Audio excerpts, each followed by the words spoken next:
is an early morning here in Queenstown, New Zealand.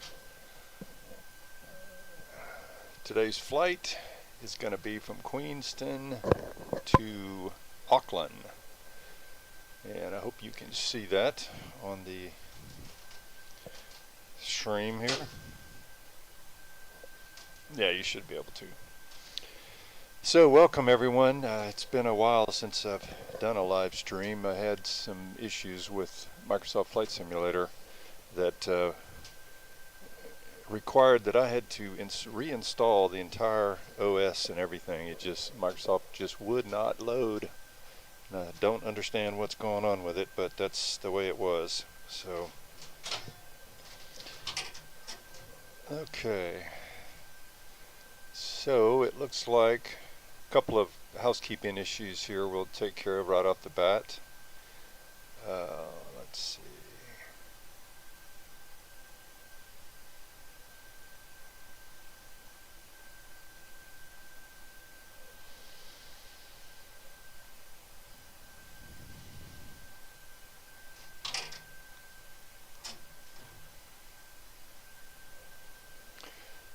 Let's give a little restart here to this baby. We're going to put our engine, or B's, hydraulic pumps, A's on. This is unbelievable.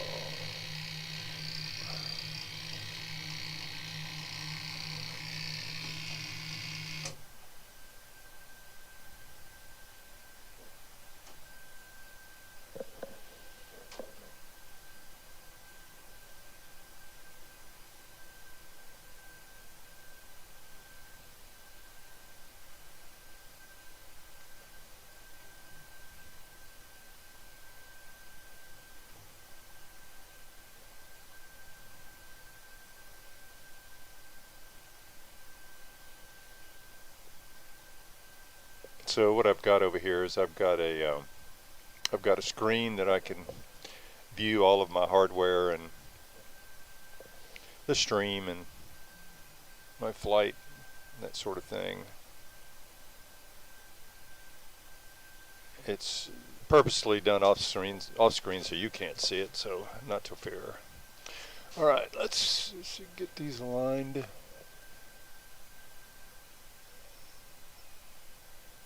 Okay.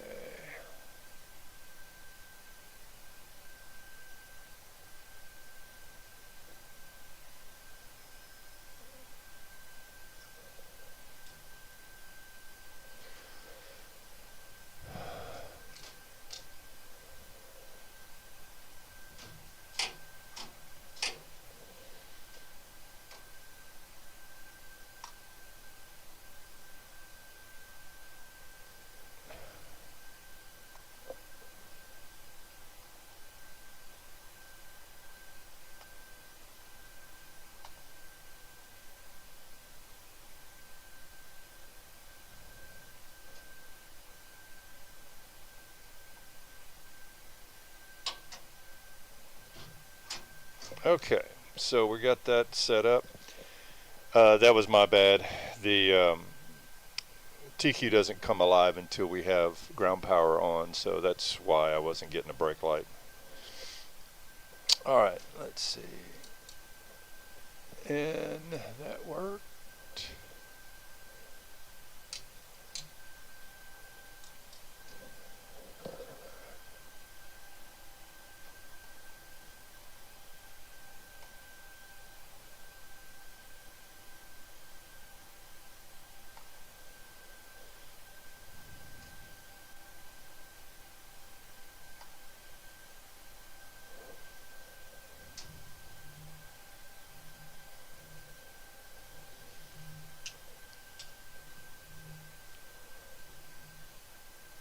Okay, that's right.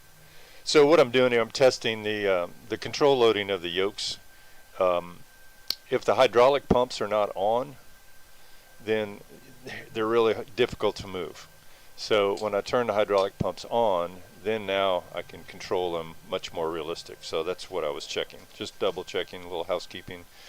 things that are not necessarily on the checklist, but are on my checklist for flights. So, okay, so I think we're ready to go here. Let's double check our paperwork here.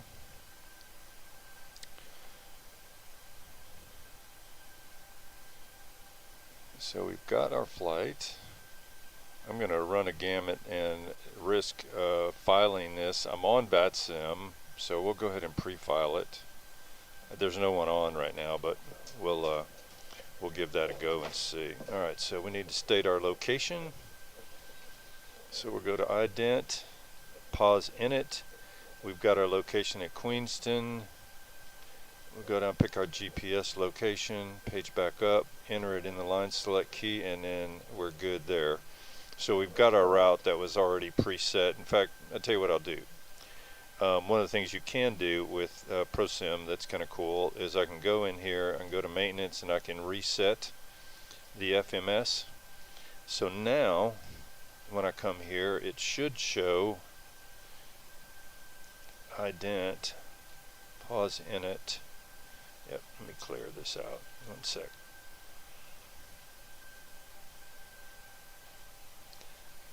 Okay, so now it's cleared. Go back up here and it shouldn't show anything. It's showing the last known position, but we'll do what is it? I'll go ahead and file this at NZQN.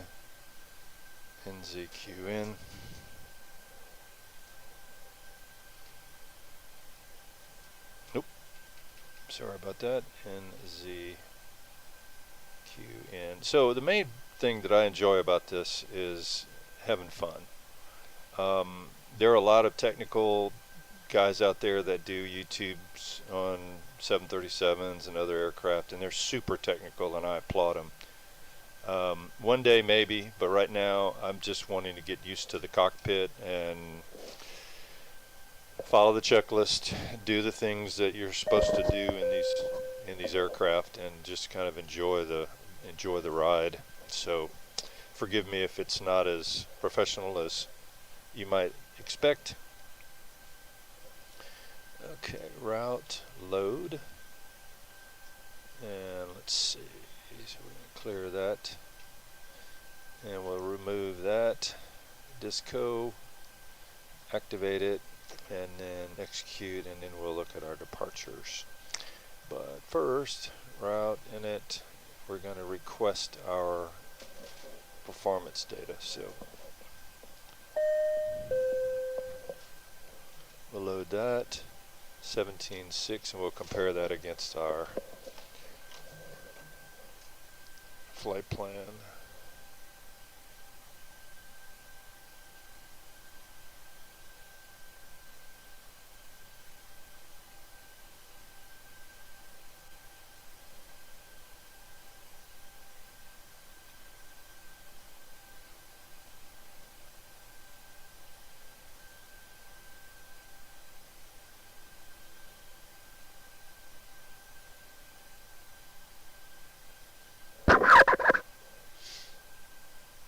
Just making some notes on there. Call sign may not be greater than 7 characters. Okay, I figured that's what it was. Let's see, let's go down here. Oh, why? Should be MEC.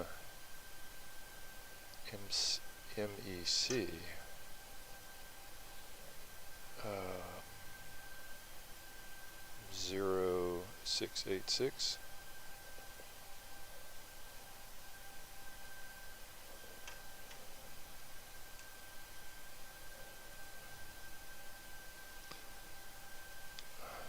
Where that came from. Let's redo that. Goodness gracious. Okay, let's go back up to SimBrief here.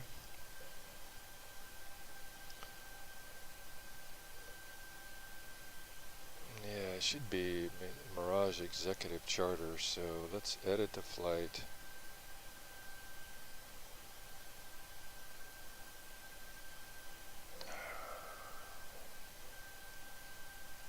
I say that. No, it actually is MCF in the. So what I'm doing here, I'm also flying for, this is a Mirage virtual flight, so I'm using their flight information on BATSIM, but I'm going to truncate this.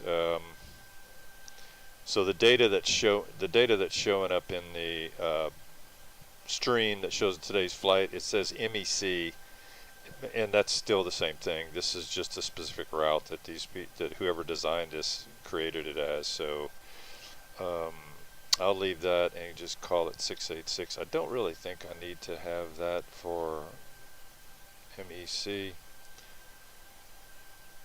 The way the flights are listed, it's Mike Charlie Foxtrot 10686. That number's way too long for VATSIM, so I'm just going to truncate it in my brief sim brief to MEC for Mirage Executive Charters and call it flight 686.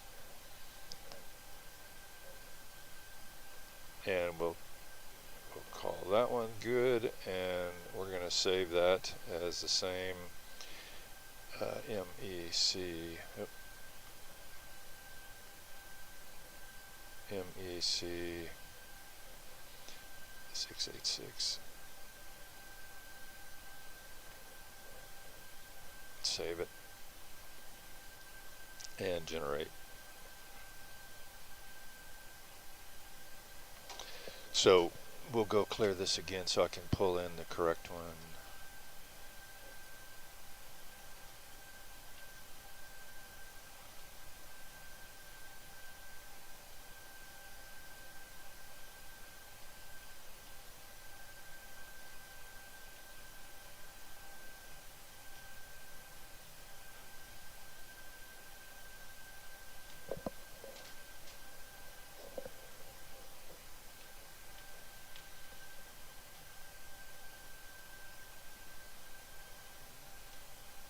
Left position.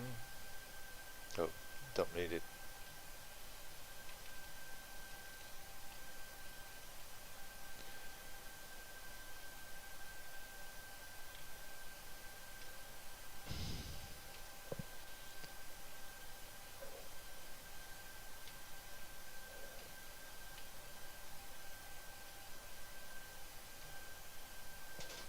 Okay. So hopefully that will be okay, because that's how I have it filed on VATSIM. So let's go do this pre-file. Do this again.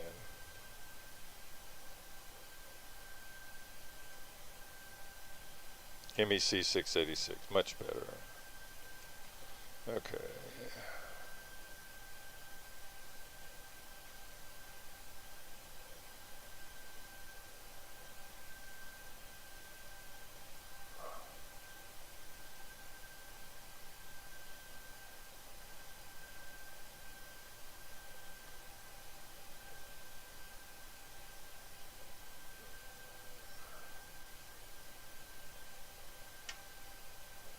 Alright, so that flight plan is filed, and we can close that, we can close that tab, close that tab, close that, we don't need it, we don't need Southwest, we're not flying Southwest today.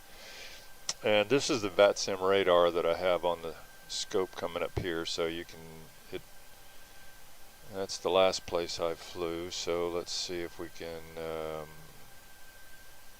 center this on where I am now. There we are in Queenston as MEC, so that's good. And it should show that in here as well. So Mercury Courier Service. That's interesting. I guess in the real world, MEC is Mercury Air Courier Service. Interesting. I have to ask Jerry if he's aware of that. Anyway, let's see. Alright, so the images are still staying the same. I have a OBS bot camera that sometimes switches out on me, and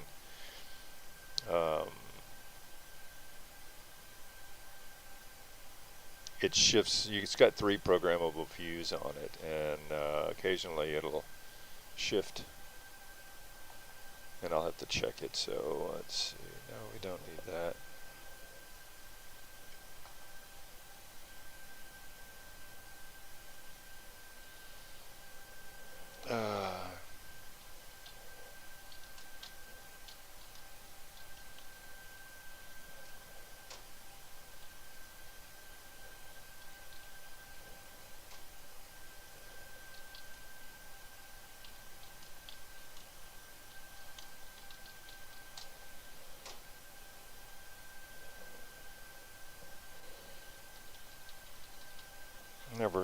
realize how difficult it is to type.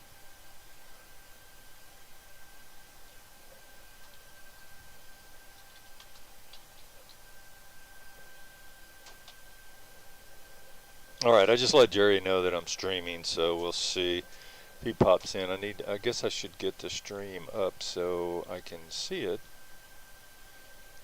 That would probably help.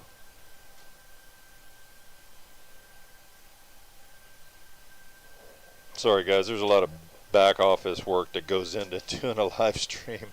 Meanwhile, the sun is coming up in Queenstown, New Zealand, so it's sun's starting to come up. It looks pretty good. Let's see if I can even get it to come up. I was having some issues with YouTube even coming up, or any of the browsers even coming up earlier. So, all right, so let's take a look at what we got here, guys. Route, load that, and let's look at the legs. I can keep wanting to check to see why that's showing up there. Okay, activate, good. Okay, and we'll worry about our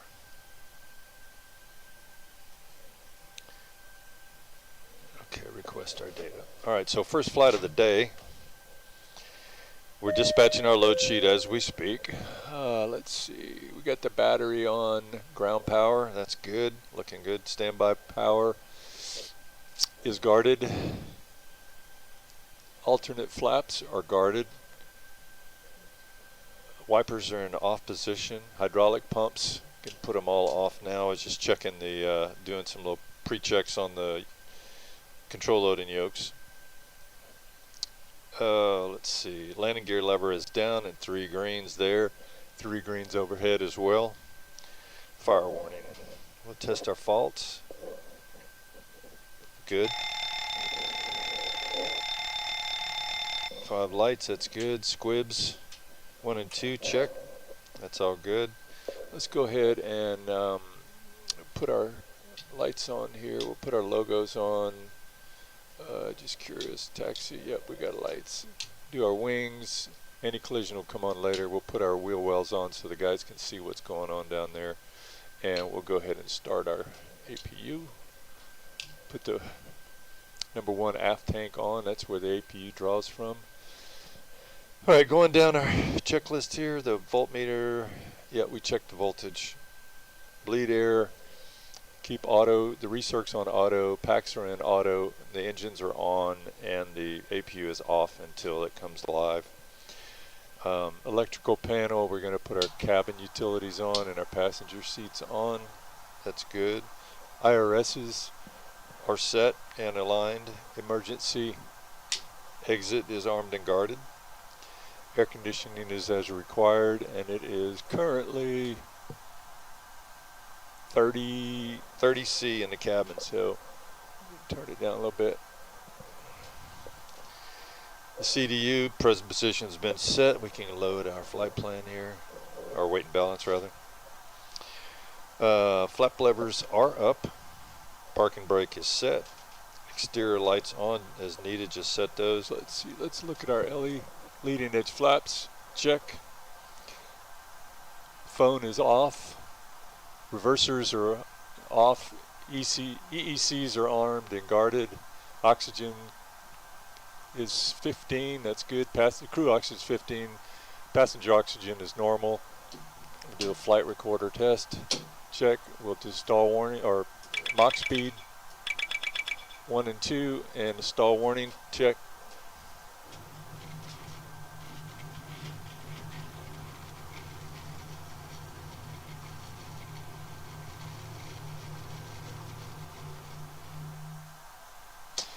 One, 2.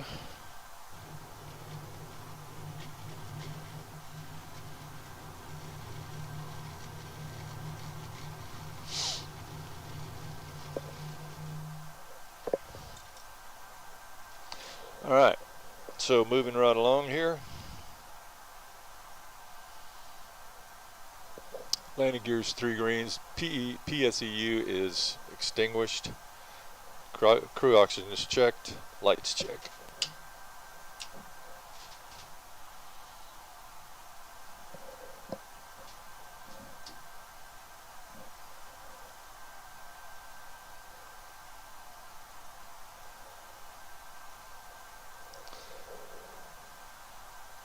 Yeah, looks like everything is on.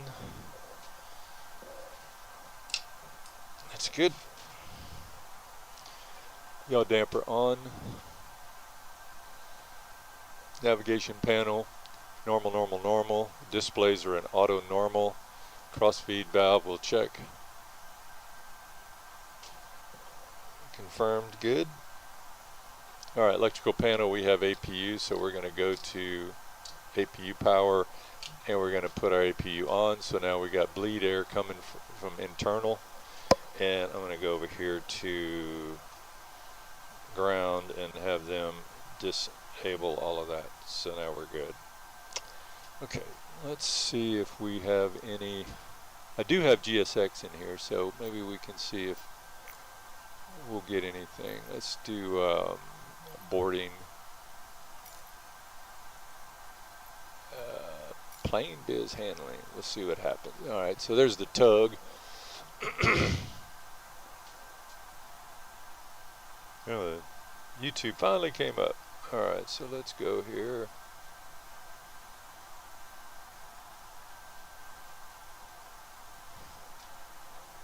There are no passenger stairs. You will not see passengers visually. There are no passenger stairs. You will not see passengers visually.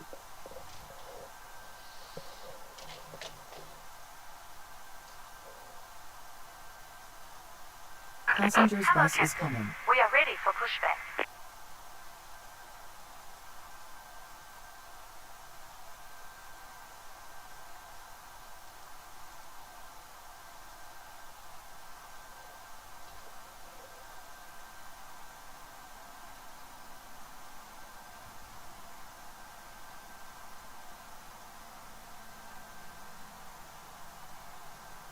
Passengers boarding starting.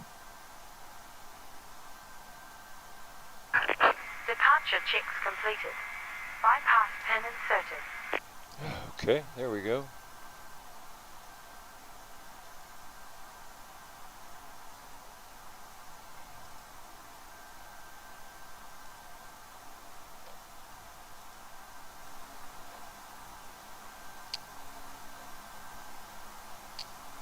Okay.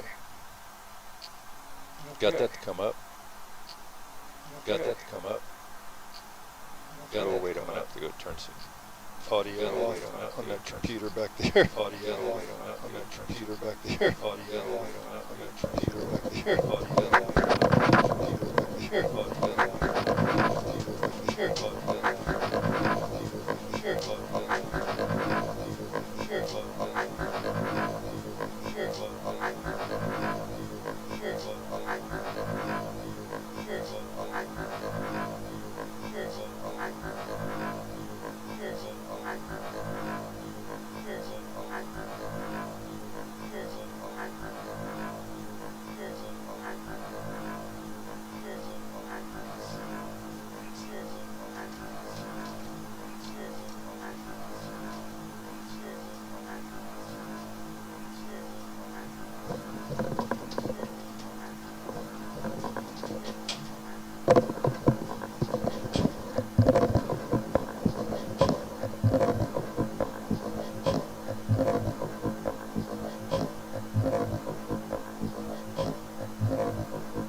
There we go.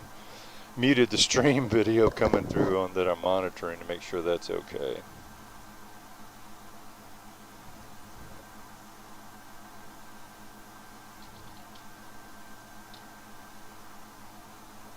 Okay.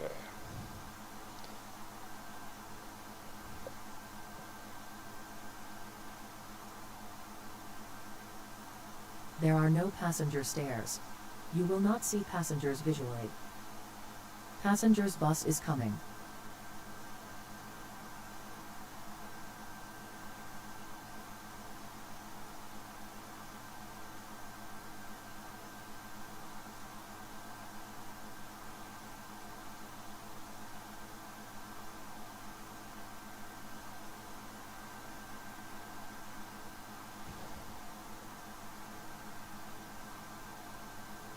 Passengers boarding starting.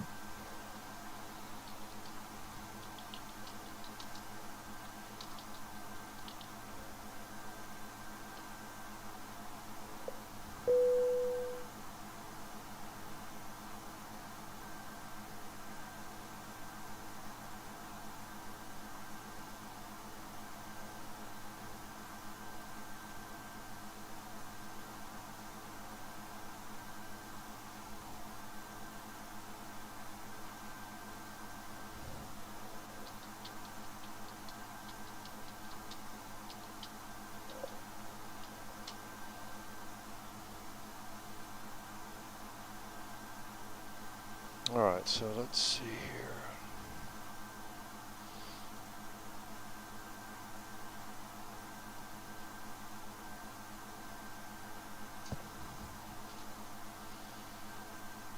It's 10:17, so we're good there. It's hard to dial in a single digit.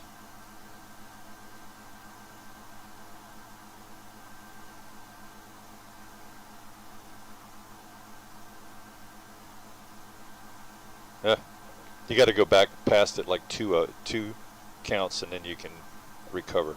Strange. All right, let's see. So we'll go back to our 22.1. So what this ProSim iOS gives me a lot of data too that's associated with the flight. I usually compare it, but I need to get my CG off of here so you can see it's 22.1. And then I will go to my flight plan.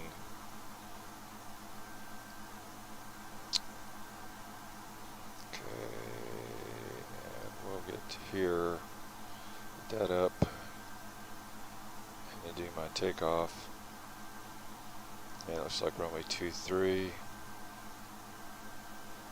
Alright, so let's see if we look at our OFP. It's 39,000, so we're going to set our altitude up here. 39,000. I'll look at the SID if there is one. So the route, runway 23, I don't see a. Doesn't look like there's a SID, but we'll see.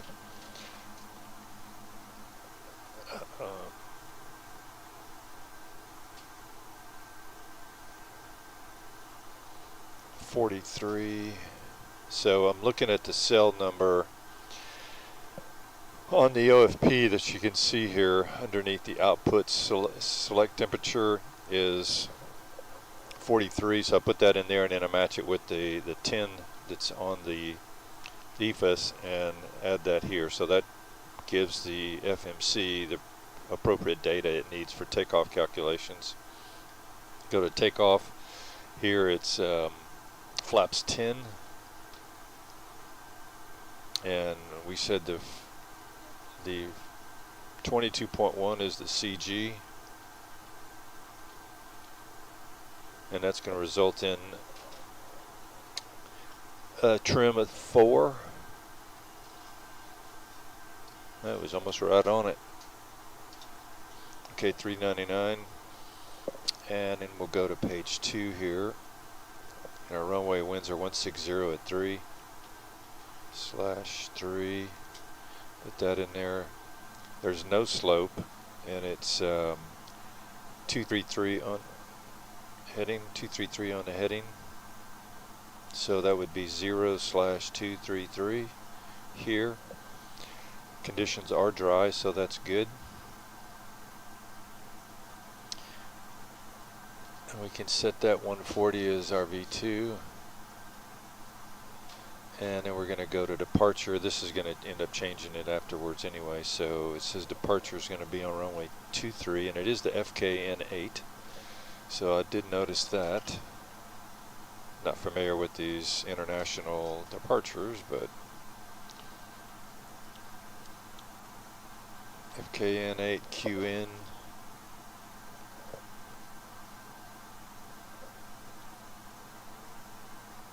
Alright, so that's it. And then the arrival is going to be 23 left. The Davy 7C.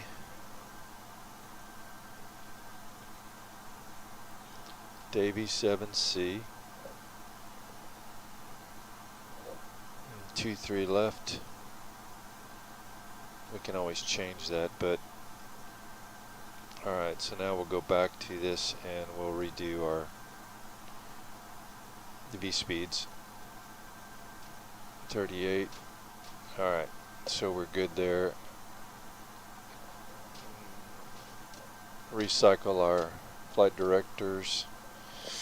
And 23, so let's look at our heading.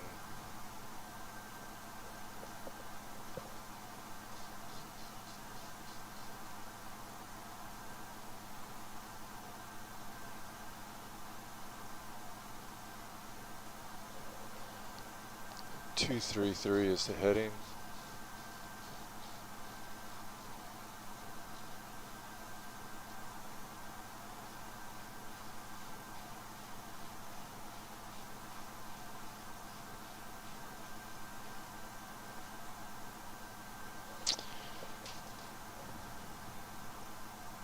Two, 3, that's correct. Short runway, 5,800 feet, so no wonder we're getting 10 degrees. Okay.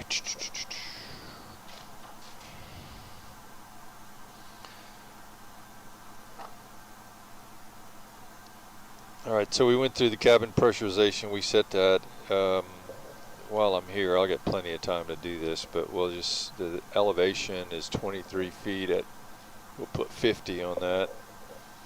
We did so the pressurization set, the lights are set, ignition switches are set for the right for the first one of the day. We got our ATIS, we've got the QNH set, radios are tuned to 122.8, CDUs are set.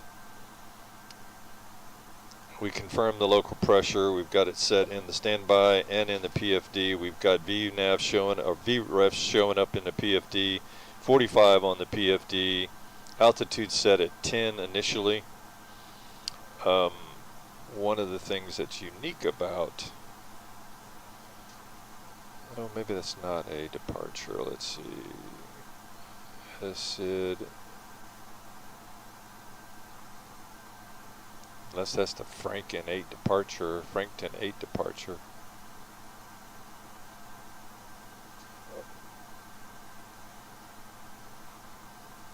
Yeah, that's probably what it is. Okay, Franken 8 departure.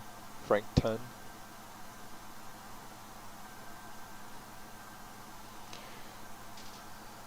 And let's see, so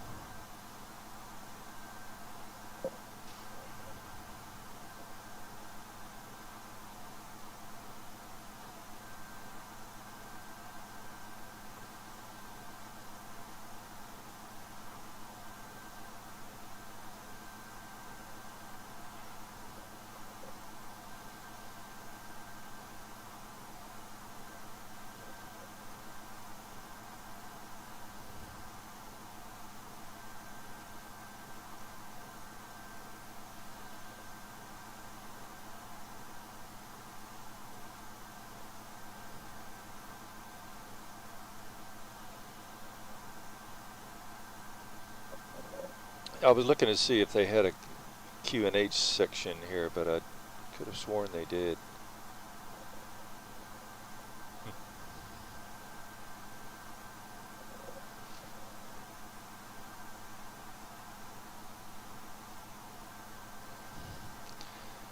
Okay.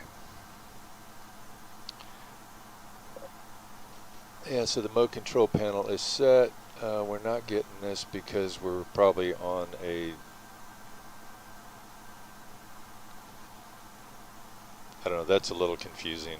I would think that it should set the VNAV, but it's not. So we'll watch that when we heading out. All right, legs. Let's go check all of this. Maybe that's part of it. Get rid of, that's late. Okay. Okay, so here's one of them. QN.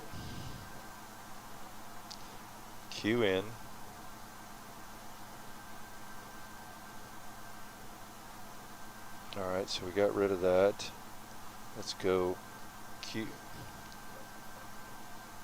NZQN.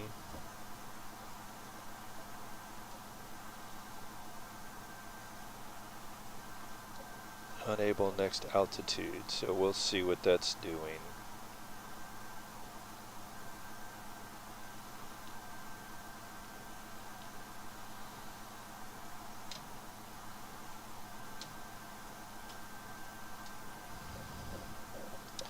Let's take a look at this. Go to the plan view.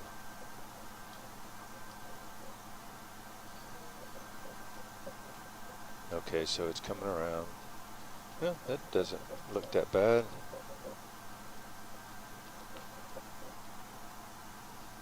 Okay. I'm alright with that.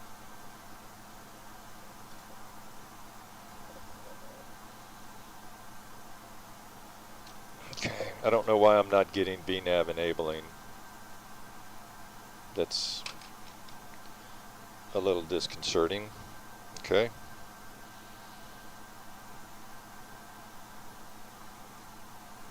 Just going through the checklist. EFIS panel set, confirm local pressure. That's all done. Mode control panel set, flight directors to on, which I've done. Confirm captain's flight director is master, which I have. It's master. Set departure course, which I have. Set indicated airspeed, which I have. Enter initial heading. ARM, LNAV, and VNAV set cleared altitude.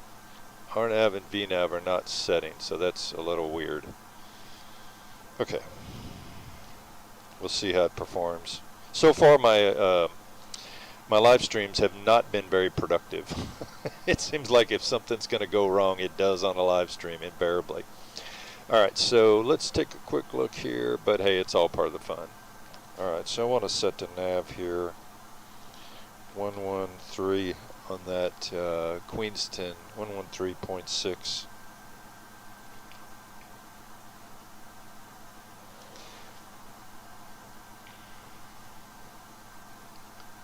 Because there's some references off of that.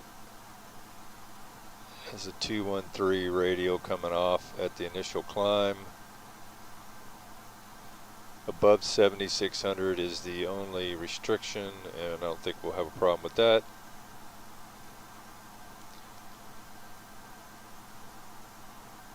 Until radio 213.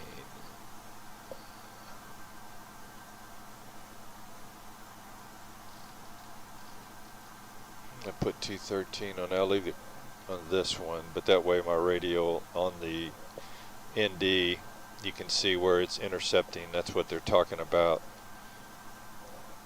Is that this is a minimum net climb gradient of 3 degrees, 200 feet per nautical mile to cross a beam Kelvin heights above 5,500. 5% grade. You got some mountains right by you. Elevation is 1171. That correlates okay. Alright, with Queenstown Tower, Boeing. Okay, so we're going to stay on 122.8.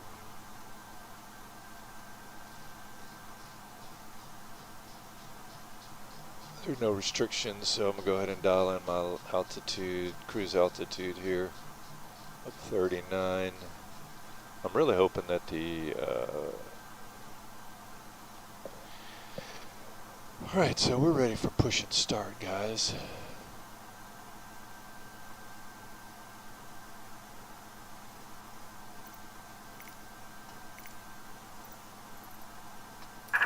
Locking gear. Alright, so we're going to turn our packs off. And we've got pressure.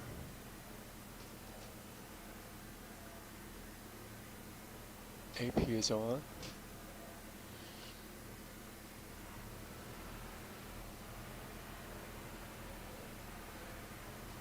Alright, before push, zero fuel weight was set.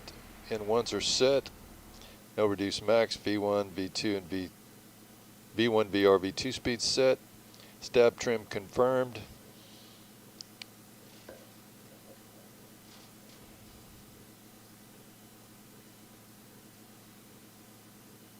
That's set.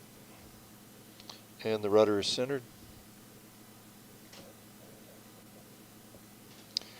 Oh, let's see. Which way do we want to point our nose for 3, for 23? We want our nose to the left. Release parking brakes, please. Commencing push. All engines clear. Start at will. All right, so let's start number 1 and put our anti-collision lights on.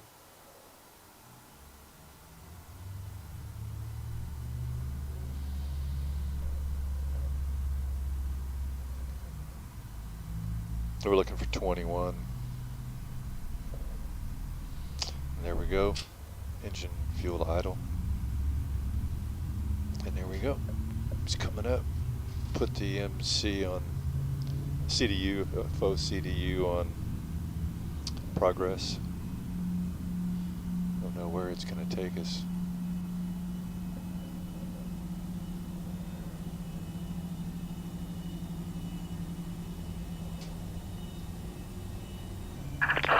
Please set parking brakes. Waiting your confirmation for a good engine start. All right, there's number 2 start, number 1 start. Spooling up. Oil temperature. And 2 looking for 21. And there's 21. We'll introduce fuel. Fuel flow confirmed. Make sure all of our tanks are on. We're going to put our taxi light on.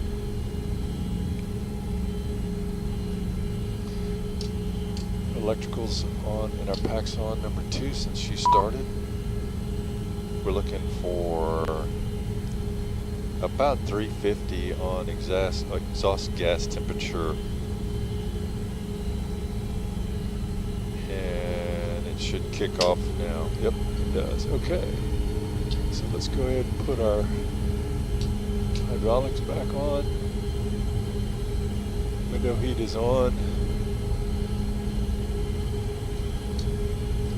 We'll put our generators on the bus.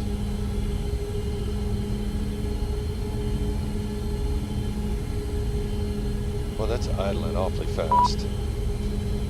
I think I'm going to let's move this down.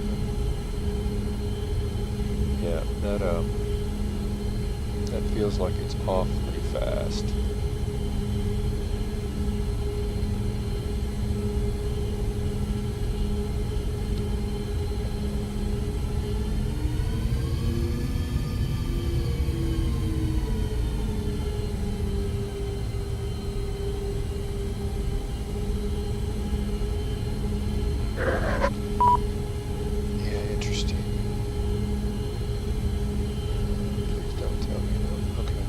So they're looking for confirmation on the,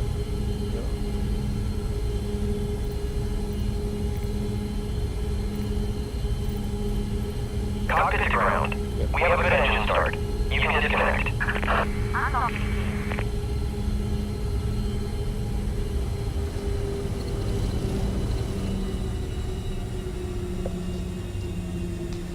All right, so I just shut off the software for the throttle quadrant. I'm going to restart it just because I didn't like the way it was moving, accelerating way too fast for.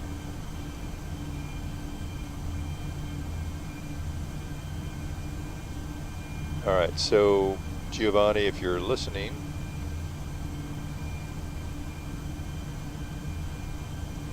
.1036 is the start. 1036 is the start of this, or the restart of the TQ. I think I'm gonna. Tow truck disconnected. Bypass pin removed. Left is clear. Right is clear.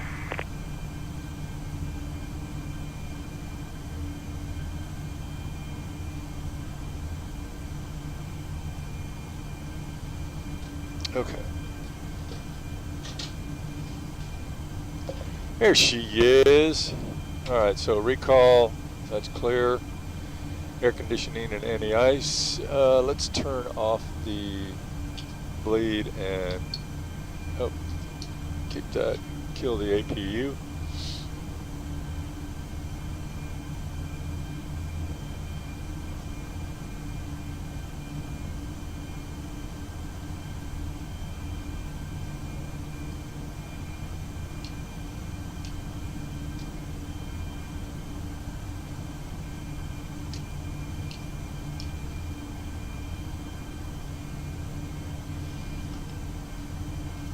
Alright, I just checked the anti-ice to make sure that was working. RTO set, and we are ready to taxi. Taxi lights on, parking brakes off.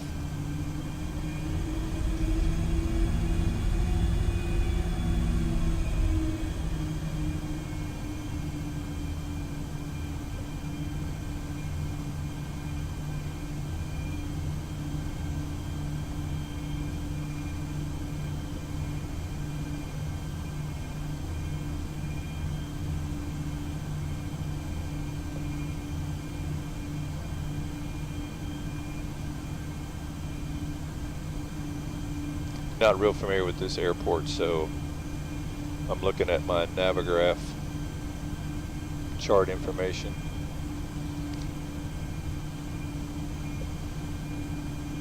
Yeah, that's not right.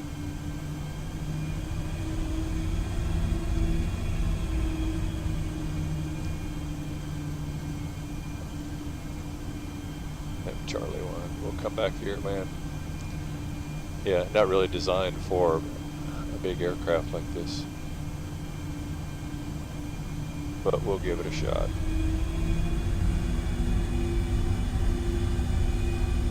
A little unorthodox. It's like a 150 area, and that's my runway.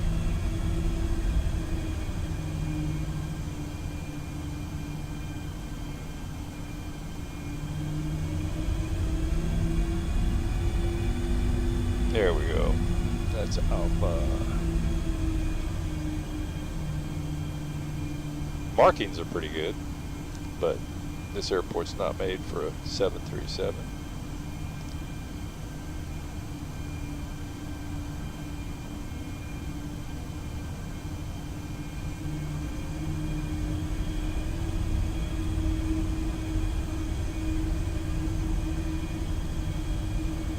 Yeah, Giovanni, if you're listening, I had to restart the throttle quadrant because after startup, with the throttles fully retarded, I was getting 38 on N1, and that's way too high. So this is this flight will be a good feedback information for the FSC guys as well. And one of the things I've found interesting through all of this testing is the different things that happen based on the environment of flight, meaning that I can do a flight not online, not streaming, just basic flight, and things react a certain way. Then when I start loading up to stream and taxing the system a little bit more, things get a little, software apps start acting differently. Now with that said, and you can't see it, but I have the new NVIDIA app provides some good data for feedback, and it's showing that the CPU utilization is 29 to 31%, and the GPU is at 96%. So, and that's a 4090. So the GPU is working. I mean, it's doing its job. So one of the other things that I have to figure out is what can I run on this PC that's driving all the screens and the base software and not overload the system. The CPU is not overloaded. The GPU, I would rather the GPU be at max settings and be pumping out 100% than the CPU, because there'd be more bottlenecks. The visuals are super smooth, and I've got high settings, so that part's, I mean, look at that windsock. It's just as nice as can be. I'm not getting any stuttering, any jerking. It's real smooth. So, all right, Queenston traffic. Mirage 686 departing runway 23, Queenston.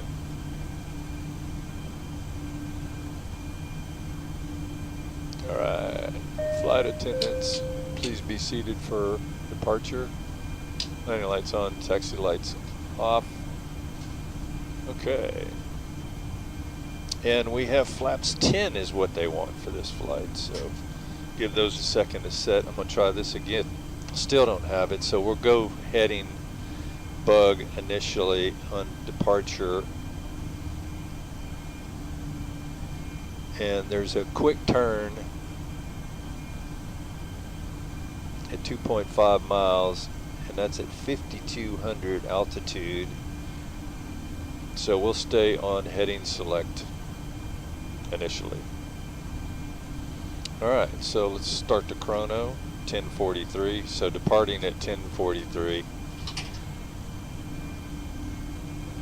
40%. Toga.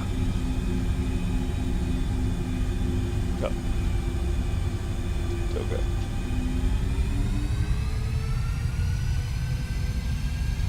This is interesting. I had both. How can both flight directors be master at one time? That's interesting. That's not going to work. Okay. All right, airspeed live, 80 knots, 90 knots. Coming up, looking for V1 at about 130, 115, 120, 125, 125 V1. There we go. All right. Positive rate. We're not going to make it to the water, so we'll get that out of the way. All right, so this is a narrow corridor. Keyboard in the cockpit is the bane of my existence. Let's get rid of that. Yeah, it's smooth as silk. And running about 80, 98% on the, 95% on the GPU and 37 on the CPU.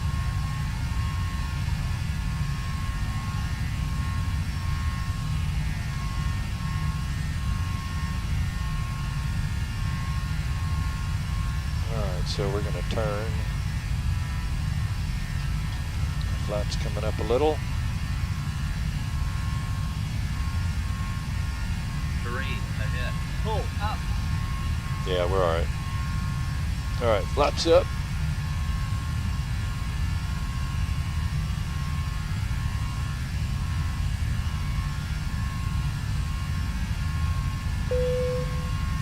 We'll go legs and tuba. Orlick.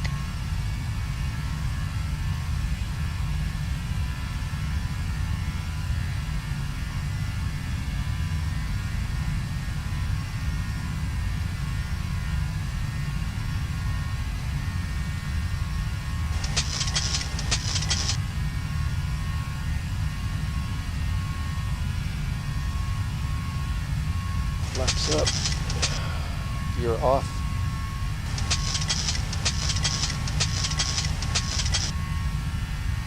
Well, Jerry, the Smart Cars 3 is working so far. That's good.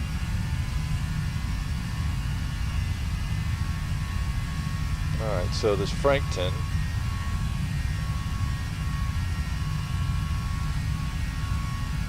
Yeah, not sure if that's really the... So we're above 7,000, so that's plenty good on that one. And the transition altitude is 13,000. So we're coming up on 9,000.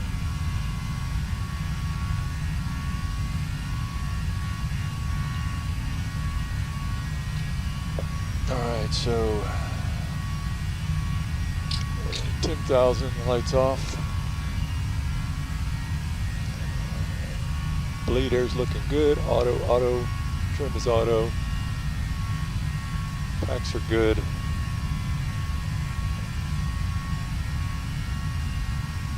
Pressurization is looking good. Climbing about 500 foot per minute cabin pressure. That's good.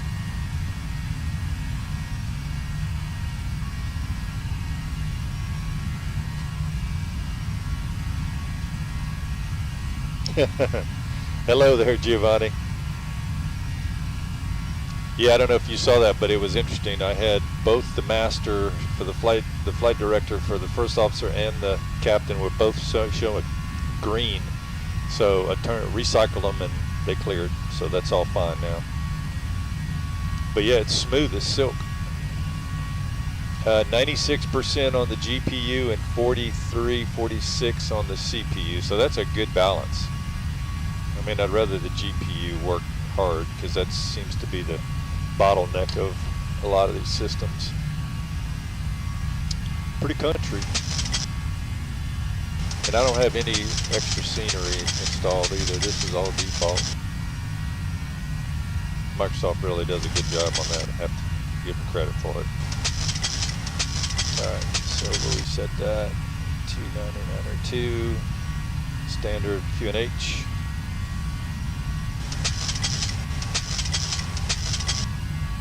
And that is going to be 34.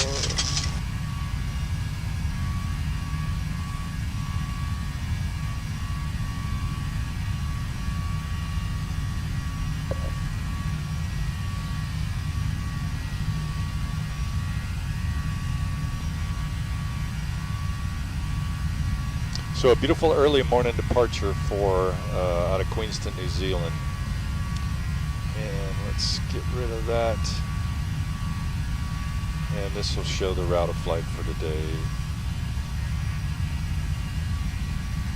There you go. There's a little bit better showing of what we're doing. Let's see if I can zoom in on this.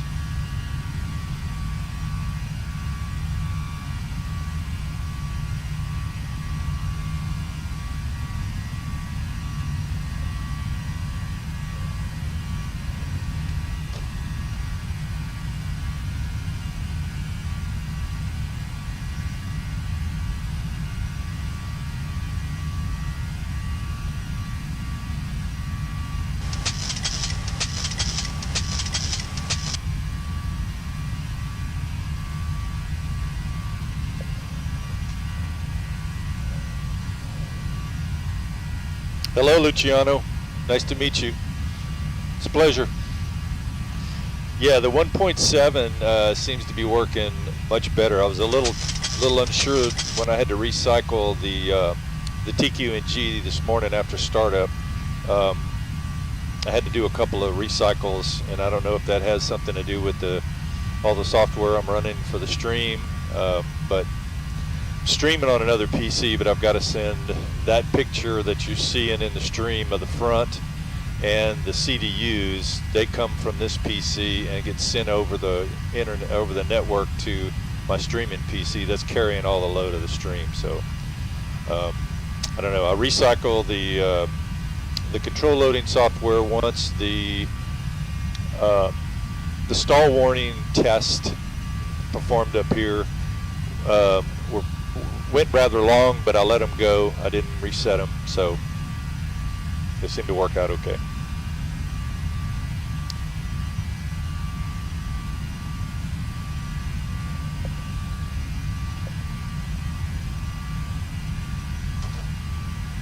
And the camera's behaving too, which is good.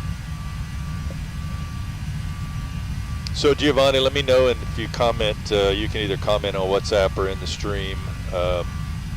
If there's something that you would like to see. I've got a friend of mine that's supposed to be coming by. We're going to look at lighting for the cockpit, just to do a little bit more. Hello, Eric. Sorry to get so late getting back to the comments here.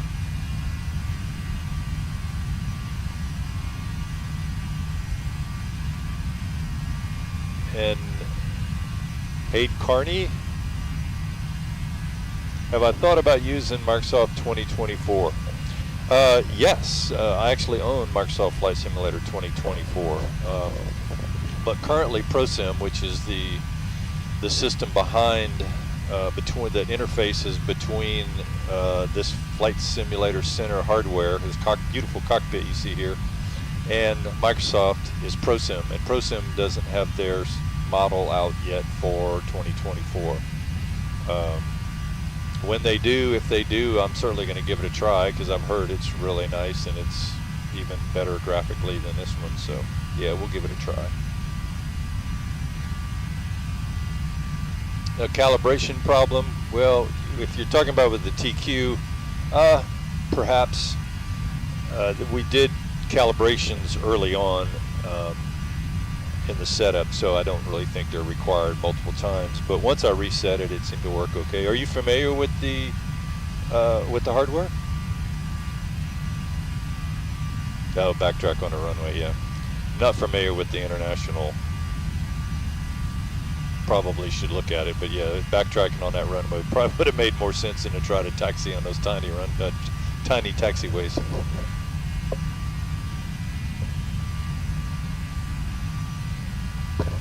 Really what I was hoping to gain by today's flight was just to get it up and running. The cockpit's been running exceptionally smooth for the past couple flights, so I thought, let's get up there and see what we can do.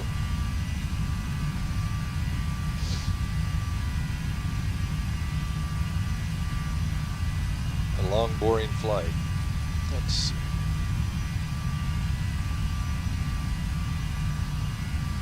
Three off of the VOR, okay. It doesn't look like we have much weather, but I do think I started that.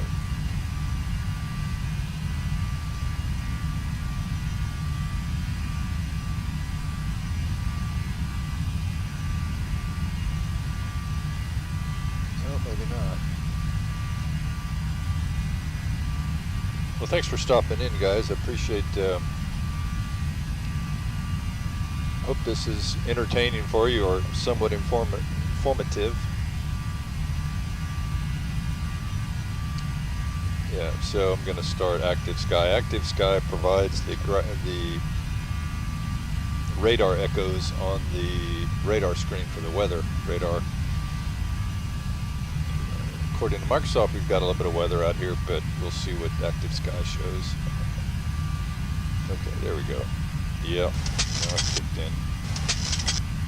Not really showing anything.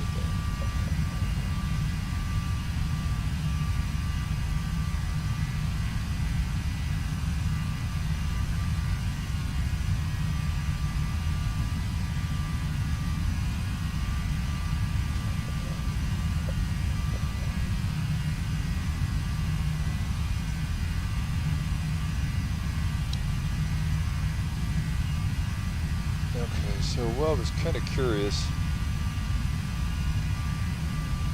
Giovanni, I don't know if Carlo's watching, but it seemed like... No, he didn't, okay. I thought maybe he had added the auto FPS to the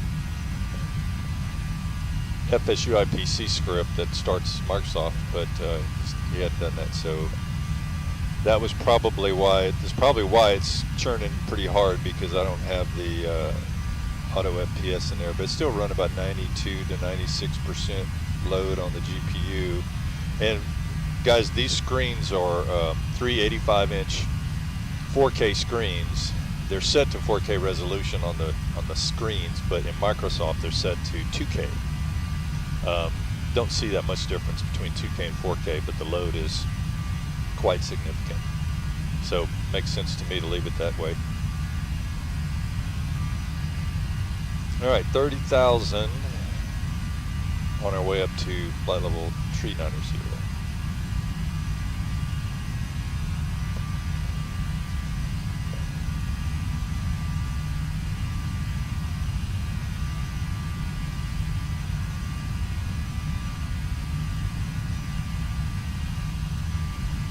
So let's see what's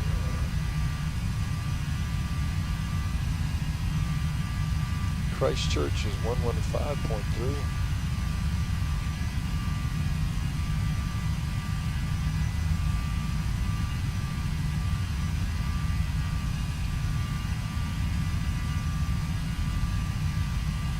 Yep, 115.3.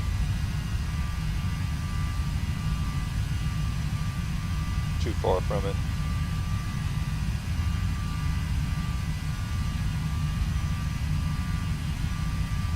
Let's try this.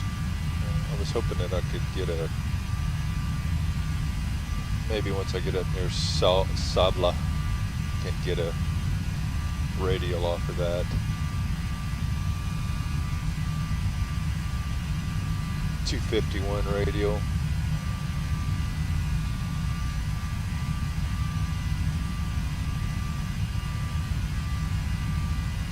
Let's see. Go to fixes and do Christchurch.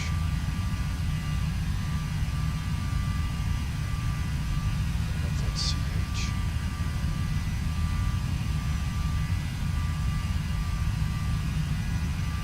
Yep, Christchurch VOR DME 115.3. We'll put that one in there, and we'll put 251 radial.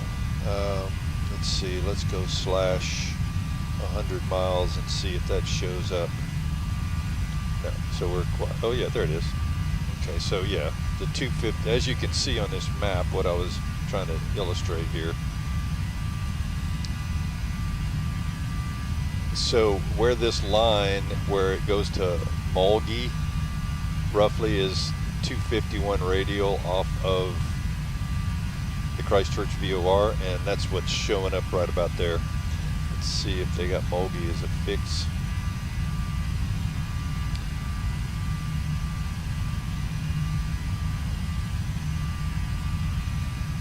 I don't know if that's it.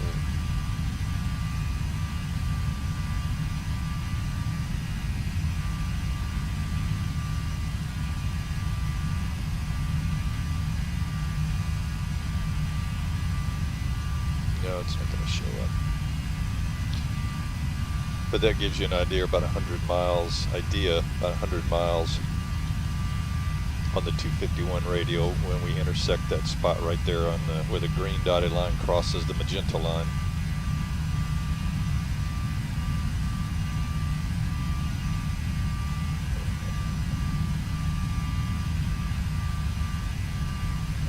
All right, so everything's looking good. About 7,000 cabin altitude. Stabilizing, looks good.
Alright, well, so far everything's looking good.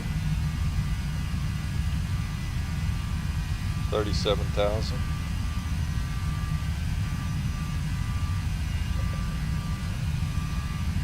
Oh.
1,000 to go.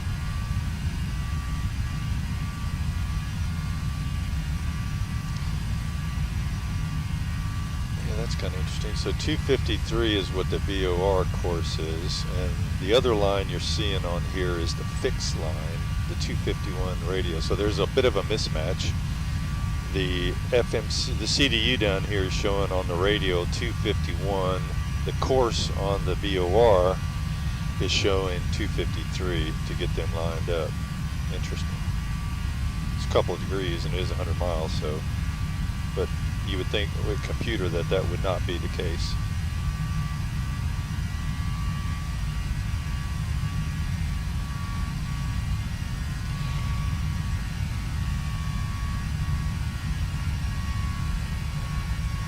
Alright, so we're leveling off at flight level 390.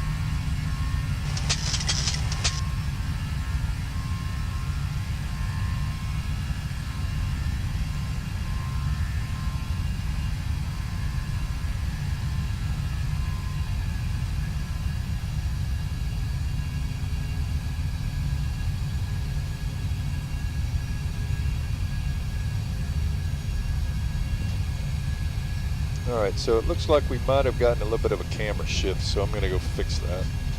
I don't know why that thing does that.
back after a cabin check.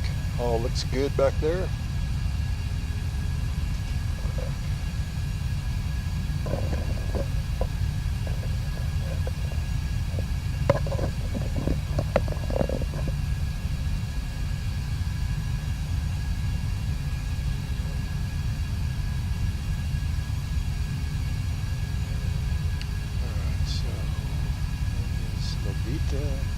Lavta, the Q821.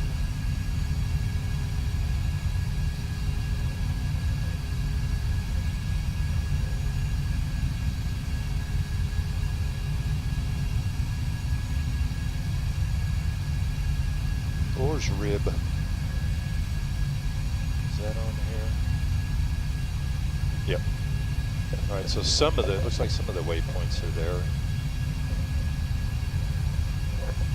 Some high clouds up here.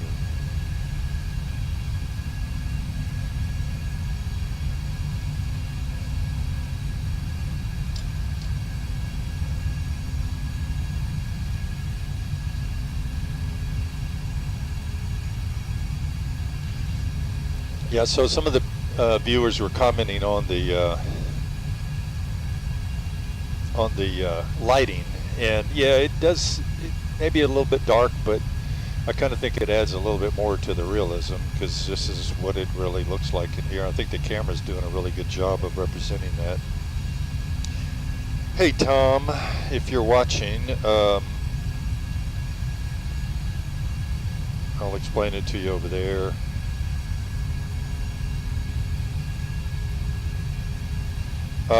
What happened was, I don't know exactly the cause, and I was telling the guys at FSC, I'm trying to determine based on what I installed.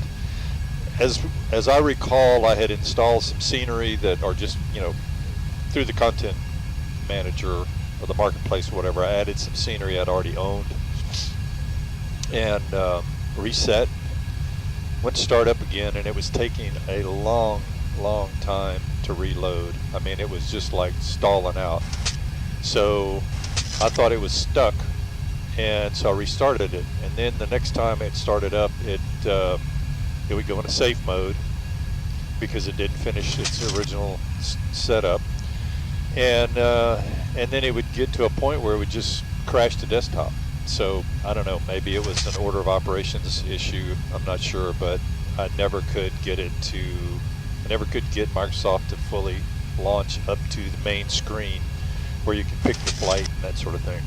So took it to a PC shop that I trust here in town, and they couldn't get it either. So the guy went ahead and backed everything up and reinstalled the OS, and then we started over again. And fortunately, he had backed up all of the files that FSC, all of the operational files. We had to still reinstall the software, or some of the programs, but that was the main thing, was all the scripts and so forth that Carlo had done a lot of work and put a lot of effort into. That was all saved, so thank goodness for that. But we're back up and running again, and hopefully this will be a successful flight. So far it's been uneventful.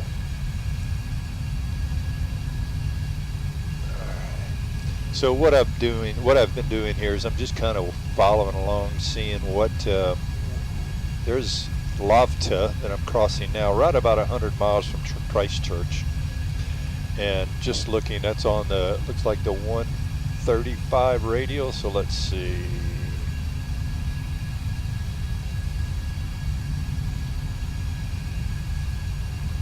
Yep, 135. Yep.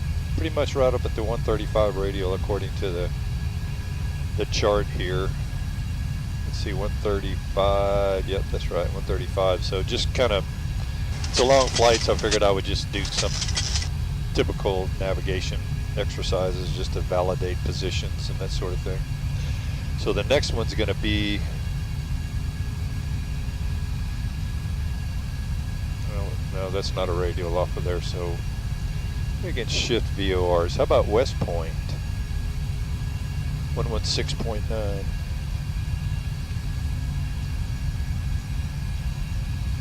I'm still thinking about a camera that I don't want to clutter the screen with like my nav radios, and I don't know if there's a way to put the nav radios on actually because they're not screens. I could grab the EFS, the ECAM, and those screens and put them on, but that's a lot of clutter. But it would really be super to have a camera mounted up here somewhere. And I don't know if there's not any real estate to do it. It would have to be fixed to the up onto the shell up by the dome light, and then pointing down here that you could zoom in and get like just this box area around the pedestal so you could see this real well.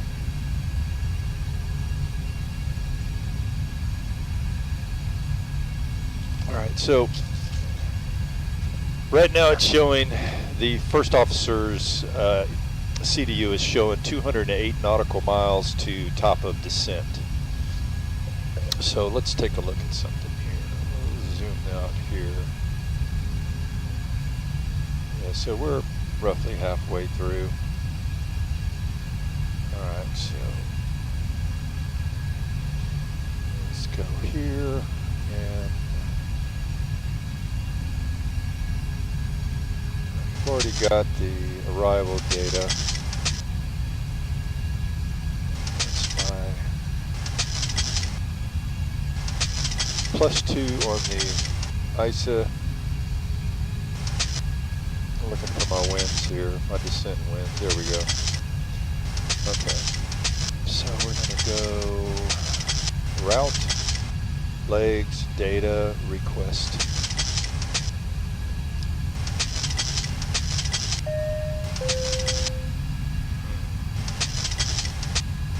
So we got a little buffeting there going on. You can see where it's kicking us around pretty good in the clouds. Autopilot's doing a really good job of managing that, so that's good. Okay.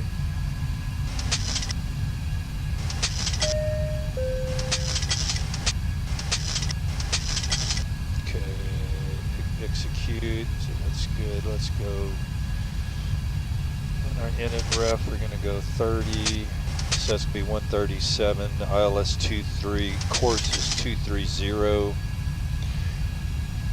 going to put that in here for now, 230, so I don't forget. And then the frequency is 109.9. We're going to shift this. I love these radios. The MMRs 109.90. Alright, we'll shift that, and I'm going to put this on nav ident so when it does come in I can hear it. And then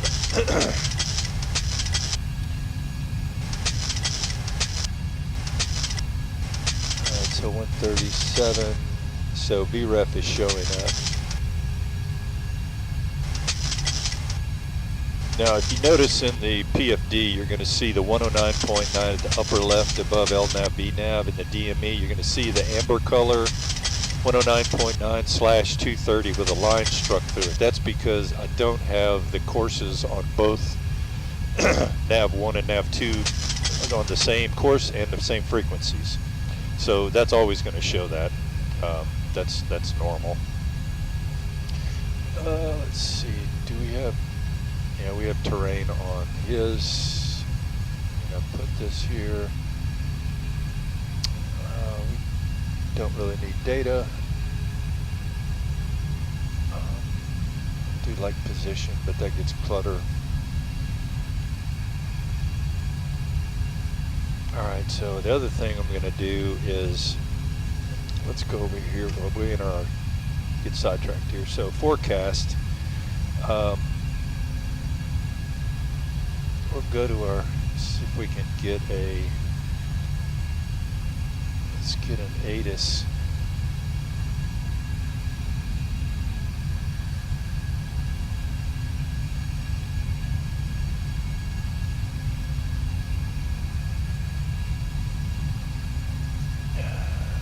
Maybe there was an easy way to do that. NZAA.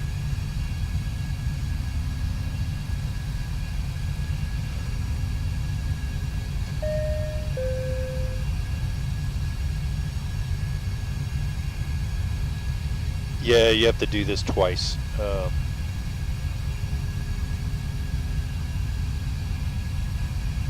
Because there's no ATC online. Alright, so what's our QNH is 1018. So I could put that there. We'll leave this at 2902. So then I'm going to go to my descent page and clear this, my forecast. So the page, my OFP shows +2 ISA deviation, so we're going to go 2/1018 for the QNH deviation. Then I'm going to go to, let's see what we've got here on our descent winds. I usually try to look at what, since we're basically at sea level, you got 251 at 15, at 9 knots, and then at 10,000, there's not a huge variation between the wind direction there. And we're at 390. So I may do like, let's do 310. So 310. And then the wind's at 310 or 270 at 24. 270/24. Put that there. And then the next one I'm going to take is going to be, let's do 15150 here, and then that's 251 at 9, 251/9 will here, and then the last one will be 10, and that one is 257 at 4/4, and then we'll execute that. Sometimes I haven't noticed it much in the ProSim model. But I know when I flew the PMDG, sometimes you would see the top of descent change a little bit, just fluctuate a little bit. Trim sound needs tuning. Must have been frustrating. Yeah, it was very frustrating. Yeah, there were a couple of times. I'm assuming you're listening. Can you let me know if you're listening on the stream? I don't see any comments. Very.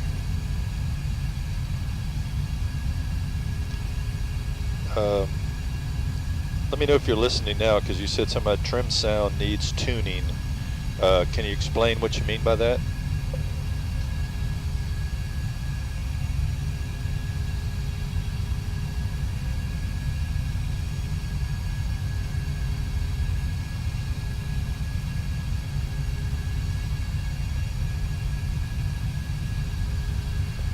Okay, so we've got our forecast set for a descent.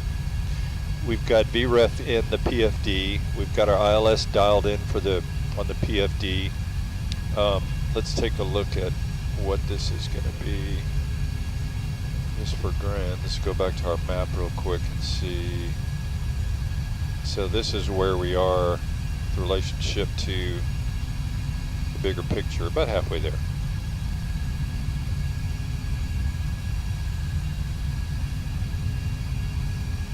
So let's see.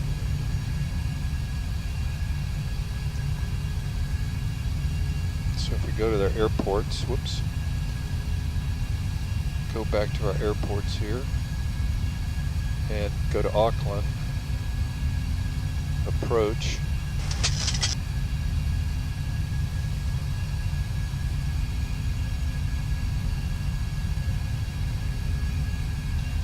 Two, three left. So we've got some options on the 2-3 left. There's an ILS Whiskey. So that's just the ILS DME there. Alright, so there's that one. I have no idea what, let's see just for grins what that looks like. And then this other, there's a couple of ILS. This is a localizer DME.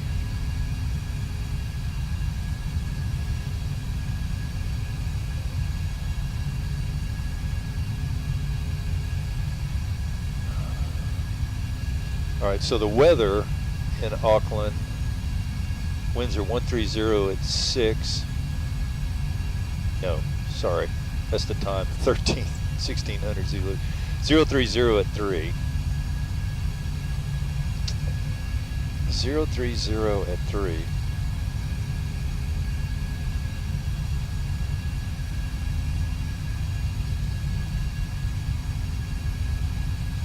Let's see what we got here.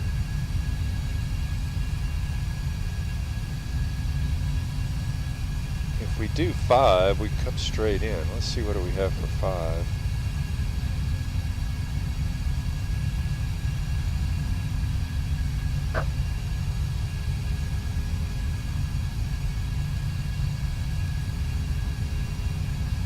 And that's going to be 200.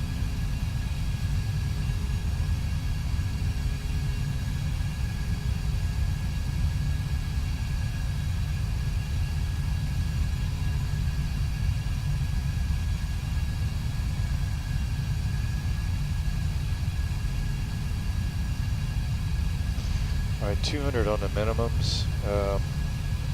Let's do that.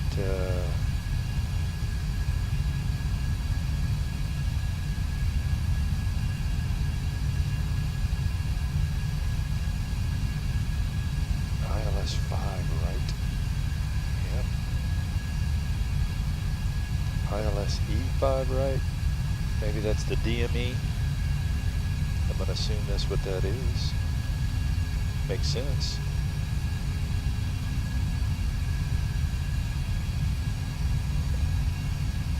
And that's the Davy C.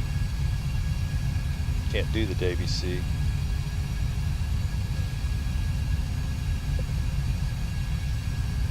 Let's see, Star. KDA.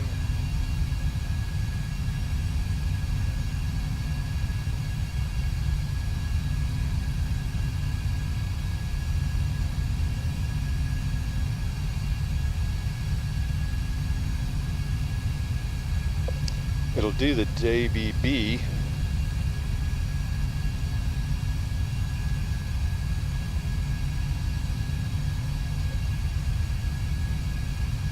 Then the Davy D. Looks the same.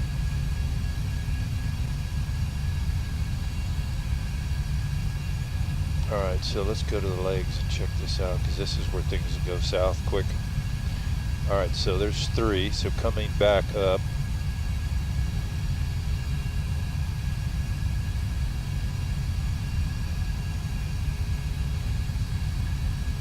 Alright, so that looks okay. Let's double check it. Go to plan view and let's step through it.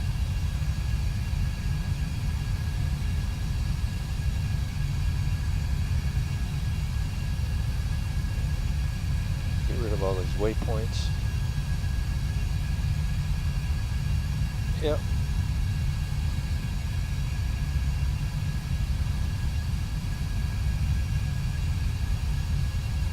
We could probably cut some of that, but so that looks like above 3,000. So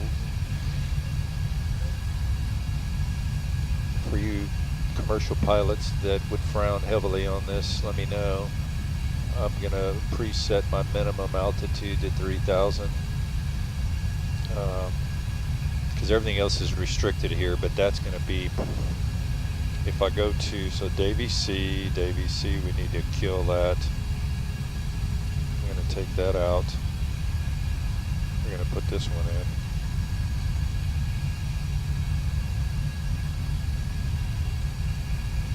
Often don't know how to get rid of those. Let's see, let's maybe close it there. Alright, so we don't want that one in. Yeah, I don't know how to get rid of it. Tap on it, you think it would go away, but alright, so we got,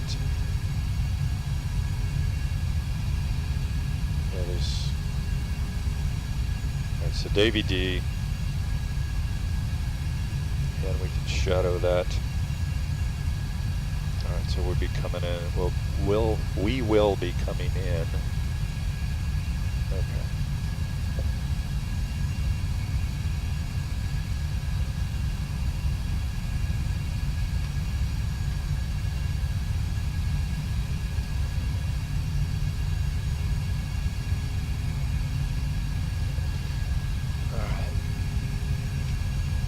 So what I'm going to do here, I'm going to go to my fixes,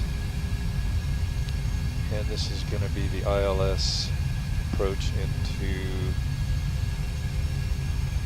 the ILS 5 right DM localizer, or ILS DME localizer DME runway 5 right. So that will be 051.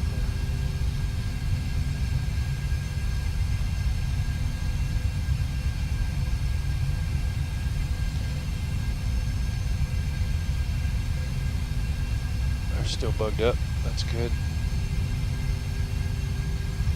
Yeah, we're still, what did I say, 1018. So we'll go ahead and dial in our QNH. Whoop.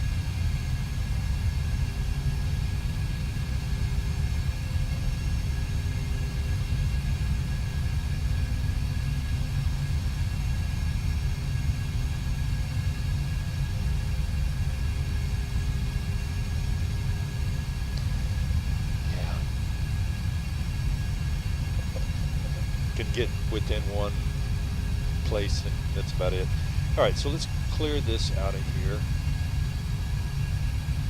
and we'll clear that one out as well. So we have 51, and the ILS frequency is 1030.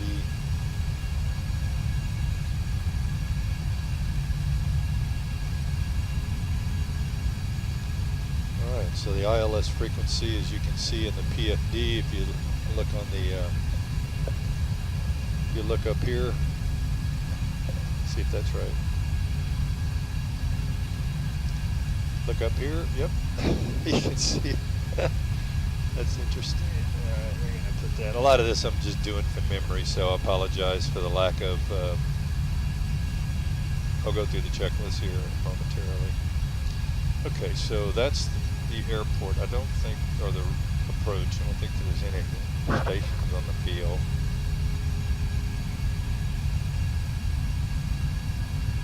No. This is BOR there. So let's look at the DVD.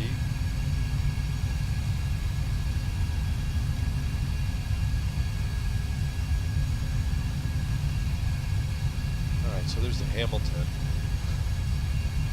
Oh, 14.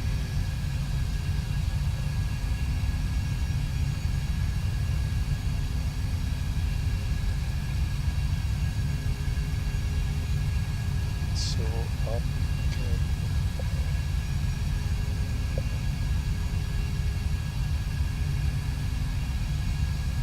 Yes, I'm still a ways out.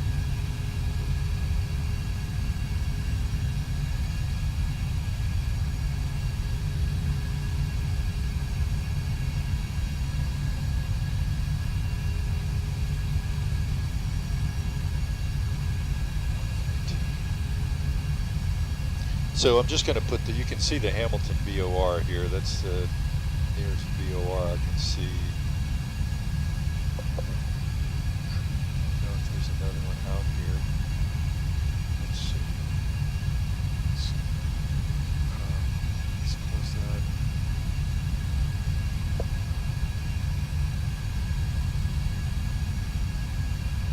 Oh, there's the Auckland BOR, sorry. 114.8.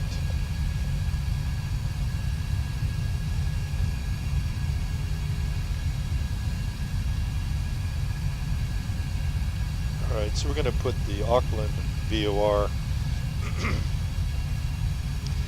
in VOR2, and you can see that it's showing it's programmed in.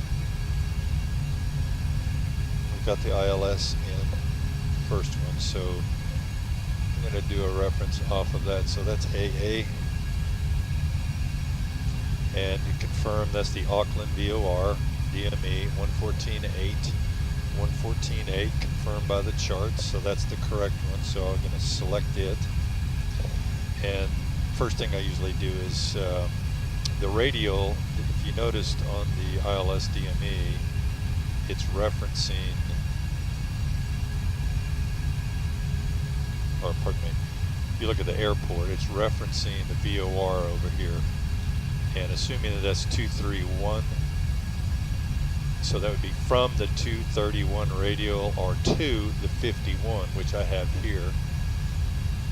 So that's the inbound course. So what I'll do is I'll put 051 here and do 100 miles for the first one, and then 051 slash 50 for 50 miles, then 051 slash 25 for 25 miles, and then that'll give me some range rings, and you can see it already coming up there, my range rings, to give me a general idea. So we're starting our descent. I'll be 125 miles out, I'm gonna guess, so we don't need this anymore. Let's look at our progress. We're 48 nautical miles to top the drop.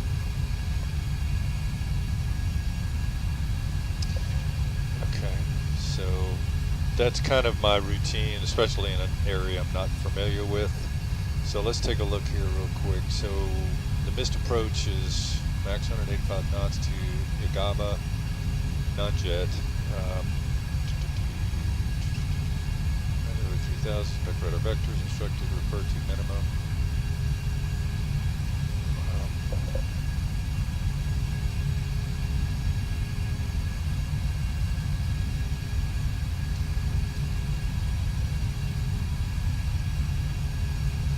Okay, just checking to make sure that's still working.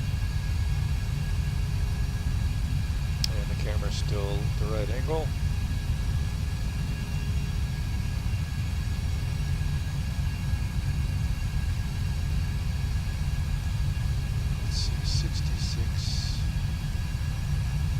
Close Discord, don't need Discord open.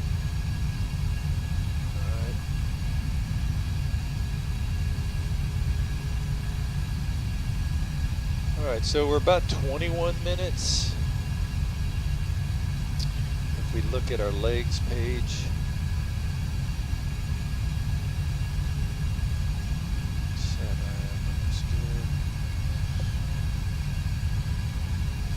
it is 11:45, and so yeah, that's roughly 30 minutes. This is showing 21 minutes. This means I'm looking at the Smart Cars 3 screen that I have over here. So just to give you guys an idea what I'm looking at, I'll pull it up over here. So you probably can't. I don't know if that's going to show up. No. What I might do is this center screen that you're seeing up above me. Yeah, it is showing up. Okay, I'm sorry. So this is the software that's managing tracking the flight.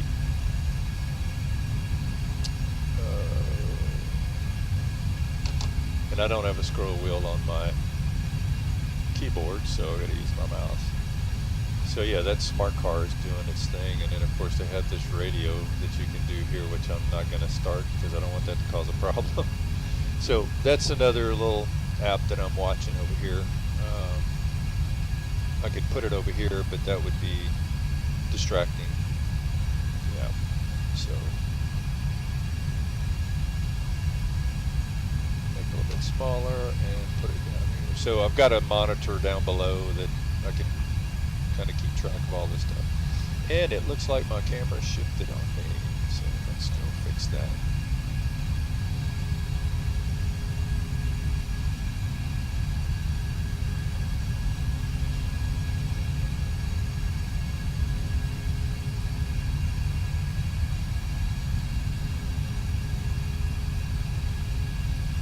Oh, yeah, that's interesting. I can turn that off. I'm assuming you're saying that that's not realistic.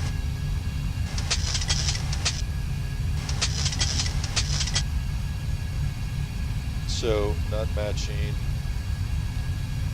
the movement.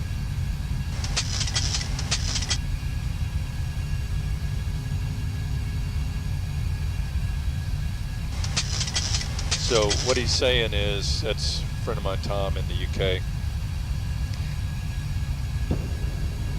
So that's gonna be, I don't know if I want to mess with that now. That might be asking for trouble. Ooh, beautiful volcano. If you can, yeah, you can barely see that off of the side, so I see my camera moving around. Let me go see if I can fix it.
Thanks, guys. So Tom, sounds way too loud with the trim as well, I say. So, and that's what you're saying is coming from the ProSim, and we have started our descent. Ladies and gentlemen, this is your captain speaking. We've started our descent into Auckland. We should be on the ground in about 20-25 minutes. I want to thank you guys for flying with us today. Mirage is always pleased to have guests on board. And if there's anything else we can help you with, just let the flight attendants know, and we want to thank you for flying with Mirage Executive Charters today. Enjoy the rest of your day. Alright, so top of descent worked okay. I want to monitor the throttle to make sure that it starts pulling back if it needs to.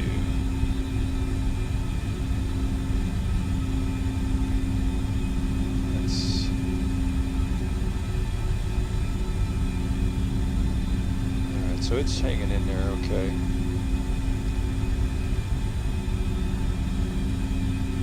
We're coming up on 100 miles.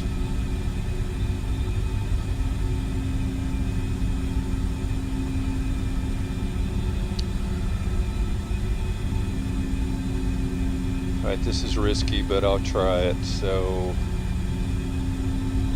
the audio is running off of one of the 3 PCs inside of the MIP, and I can actually mess that up.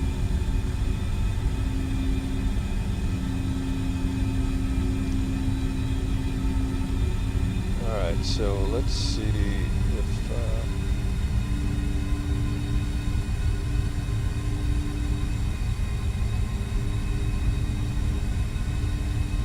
alright, so where is that? So it's in here. Trim wheel sound. So we'll turn that off, and hopefully that will, sure hope it doesn't restart. We'll just leave it. Yeah, I'm just going to minimize this. It may not actually affect anything until I restart, but I don't want to restart it in the middle of a live stream, so I'm just going to minimize it. We'll wing it. Oh, trim is actually really loud in the real plane, so are you suggesting leaving it? Oh, hey Chuck, that's you coming in. Yeah, Tom was saying that it was way too loud, or you're seeing it too, okay. Sorry, I do a lot of chatting back and forth on WhatsApp, and I realize now that you guys are in the full cockpit group, so thank you for that comment. Okay. Alright. Alright, so we're descending out of 32. I've got QNH is set at 1017/1018. Let's do this. 10. I think it's 1018. Alright, so we've got 51 set in the course. We've got ILS 110.3, which is set for the ILS 05, so that's correct. Alright, let's see where we are on the Davy 7 Delta arrival. We may not be showing up yet because of the level of detail, but let's see. No, we're not yet.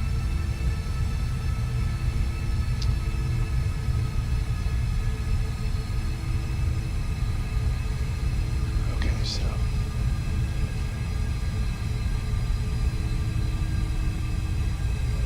alright, so bleed pressure is set for the altitude.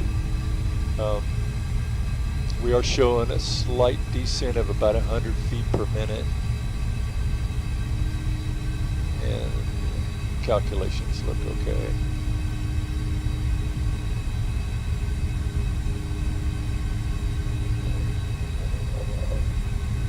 Altimeter's set. Radio flight instruments are set. Auto brake is set for 2. Landing data minimums are set. I got 200 foot set for the MDA. Exterior lights are as they should be. We'll go to continuous, and EFS terrain is already set on the FO. We'll do continuous once we get a little bit closer. And if we get into some moisture here, well, we can put them on. It's not going to hurt. I think the new Boeing FCOM said that you can run them. You can run them the whole flight. It's not going to hurt anything. But Chuck might tell me otherwise. Plus, I'm doing a discount this weekend. FS Weekend Europe will be live streaming if anyone's going to watch it over the weekend. Yeah, Tom, my renewal doesn't come up until April. No, strike that, June, because that's when I purchased it. So I don't know if renewing early is going to give me a discount on a renewal, and it will apply starting in June. If it did, that would be something to think about. Okay, so we got a little bit of weather showing up on the radar here. You can see that's about -6 degrees. Yeah, we'll leave it at that because we're pitched down about 2 degrees, 2.5 degrees roughly. Speed's holding in okay.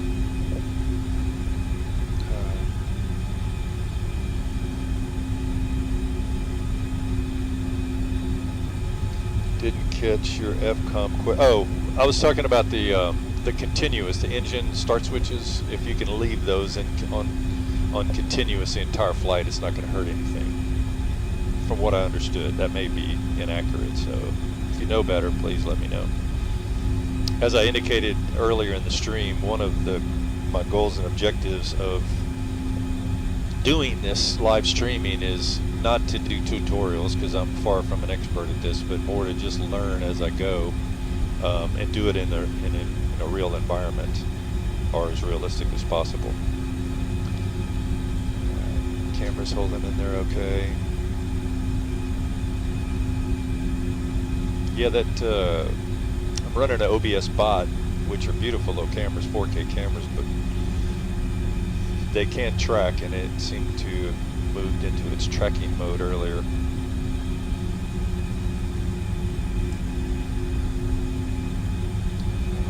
I haven't looked at still no one on BatSim, so we don't have to worry about that.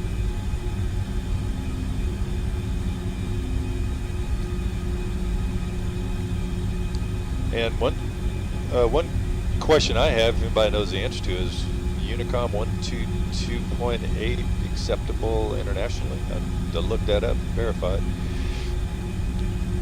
Won't hurt, but part of the, yeah, no, I had taken them off after the flow. You're correct in that.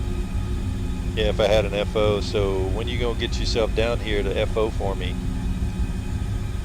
or captain, and let me FO for you?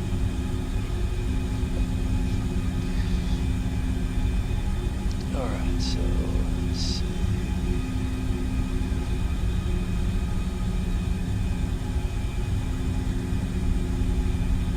Speed's holding in there okay. Let's bug up. Sorry about that.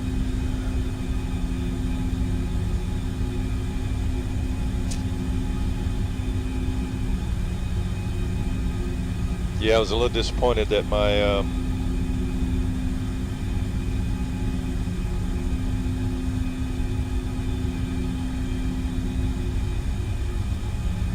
yes.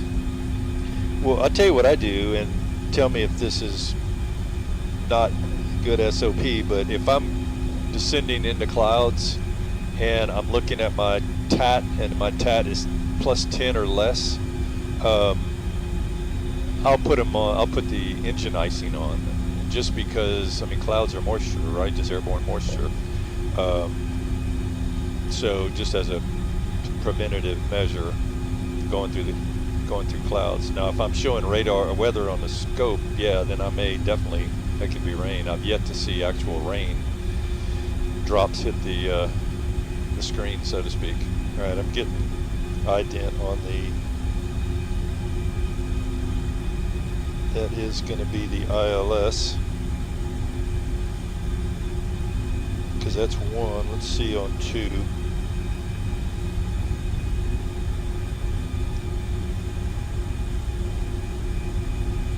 Yeah, well, give me a shout. We're supposed to go see my son and our grandkids in April or May, because I think Tim's gonna fly out in May. It'd be awesome if you two could be here at the same time. I know he'd love to meet you. Okay, so confirm the ident on both of those frequencies. Showing 57.5 DME to the airport. According to this, 70 nautical miles based on the CDU. So I'm assuming that's the actual distance based on the route of flight versus the VOR is showing me direct line of sight type distance. Alright, so let's kill that one. It might be, I don't know if y'all can hear the ident. Yeah, May might work out really well. I need to touch base with Tim today, confirm, but he was saying May would probably be better. I was also talking to him about doing Across the Pond is coming up in April. Is it April? I don't know if you're familiar with that, Chuck, but that's a pretty neat event where hundreds, if not 1,000 or more airplanes will fly across the pond. I think I don't know if this one is eastbound or westbound. I think this is eastbound, this one. And then in October, I think they do a westbound, which one of the two. But there's a blanket of airports from all across the country that fly through the NAT tracks and various other routes. It's a lot of fun. I would really enjoy doing that and having a first officer that we could share pilot flying.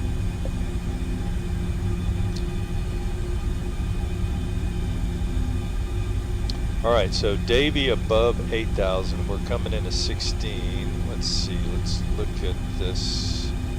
What's the transition altitude? Kill that. Let's go Davy D. Transition altitude is 15,000, so we're almost there.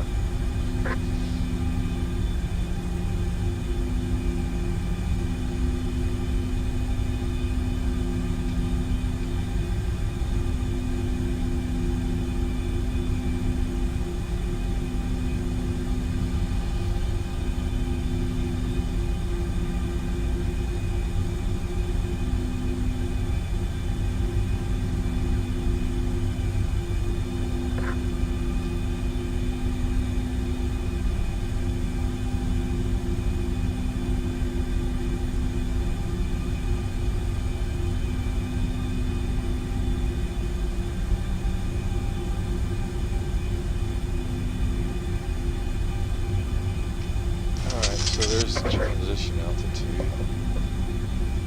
It's 218.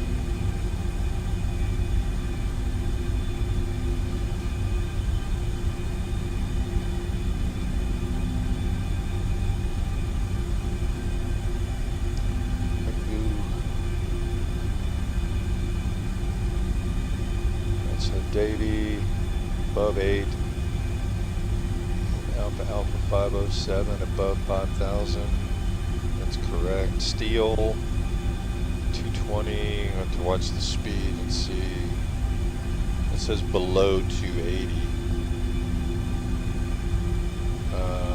Max 280, and then that's going to be 240. Yeah, okay, so that's marking. I was looking at the speeds on the CDU. Davy 280 below, and Alpha 57 at 240.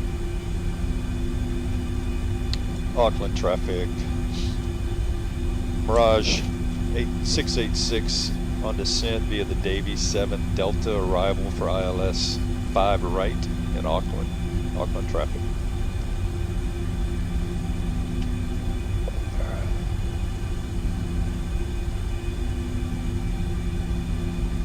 Alright, so it's slowing down on its own.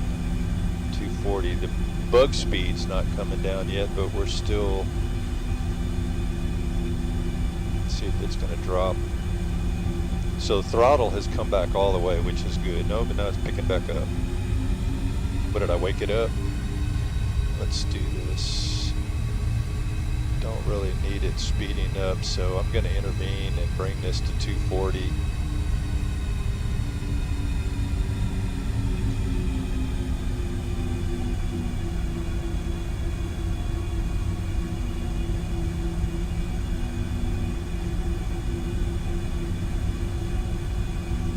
You saying cool we could do that like to cross the pond in April? I mean, it's a one-day event. Need to look and see what the time is. But you're welcome to stay the night, that's for sure. You've got plenty of room.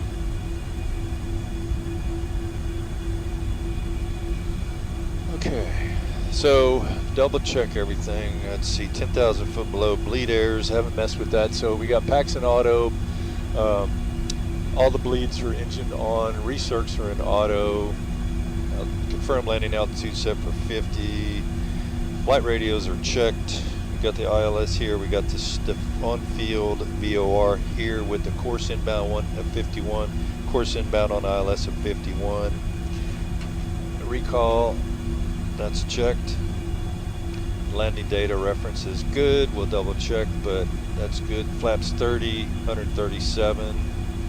Double check 130.3 on the ILS and 51 cross check legs.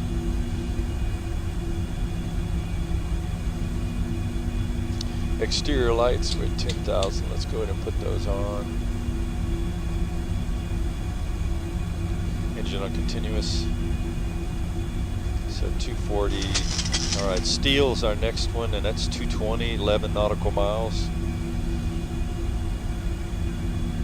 Below 220 and 10 miles. Dial it back to 230. I don't know how often. How early do you typically hope it's eastbound? Yeah. Would it be eastbound or? Yes, westbound is when you get the headwinds, correct? Just by the jet stream flow. So eastbound would be a tailwind.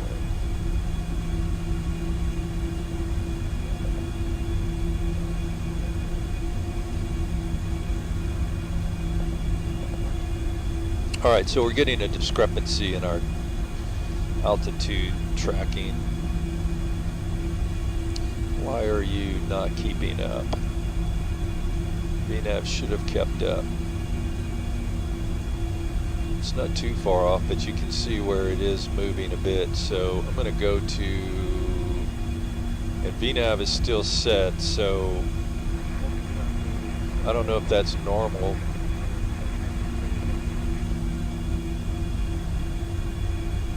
See if we can get us back on our descent rate. There we go. Now we're coming back up. It wasn't too far off, but all right. So let's dial this back to 220. We need to be in 4 miles. Actually, I'm gonna go to 210 because that's the next one at Atma.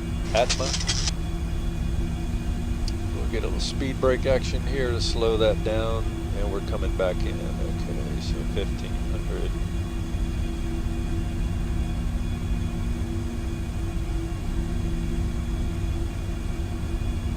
Yeah, so we're about 250 feet off of, I'm looking at the A&P, R&P on my navigation display that I'm not on my path. You can see the magenta carrots coming back up on the glide slope path or the approach path.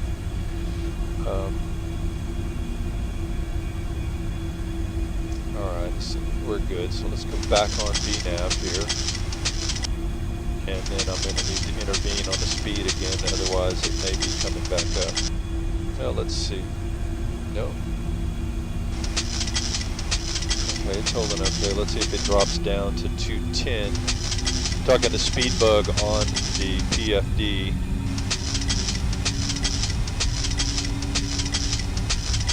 Alright, so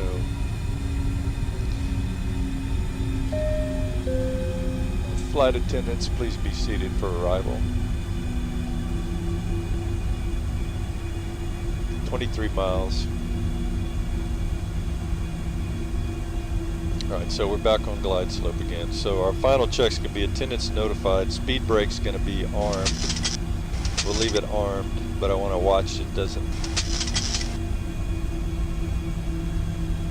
Yeah, this throttle's fully retarded. Alright. Alright, let's go put laps.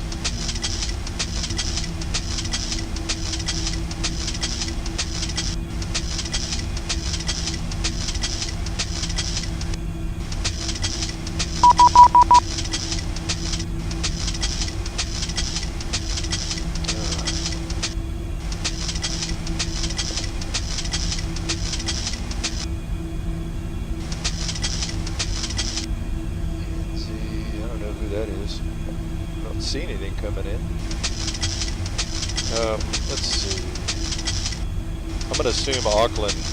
Come on, get over there.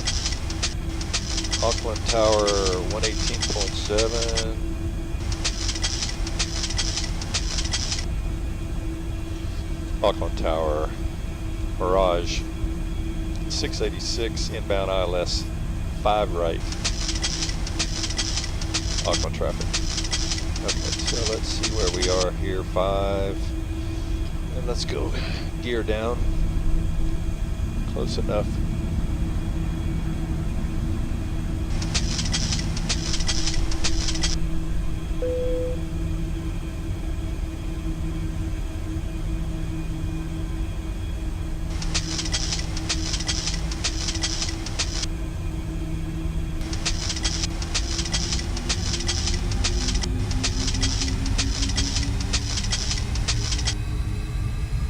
We got 10, so that's good. I just want to get this speed up a little bit. Don't want to end up on the back side of the power curve here.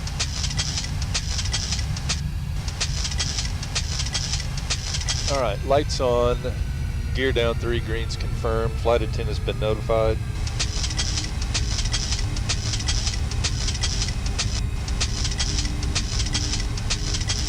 Engage the approach. See what's going to happen here. Michael Becker, KSTL, zero traffic, 23 left. Yeah. 23 left, well, sorry. Already set up for this. And based on the winds that I got, that's why I chose this. Right or wrong, I would go by the winds. Alright, so let's bring this speed back down to our bug speed, our approach speed. And we'll go laps 30.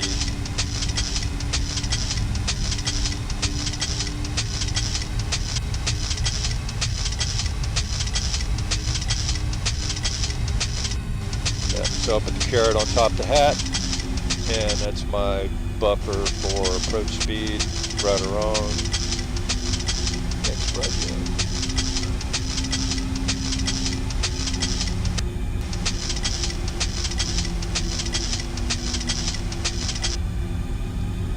Auckland traffic, Mirage 686 inbound, ILS 5 right, Auckland.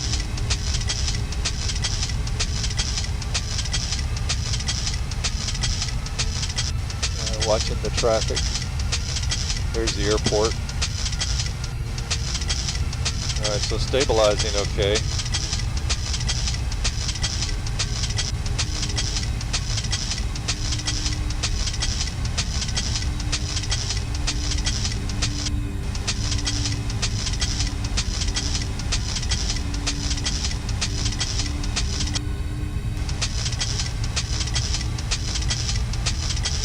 So we got a little bit of a headwind, 9 degrees. I don't know why. I mean,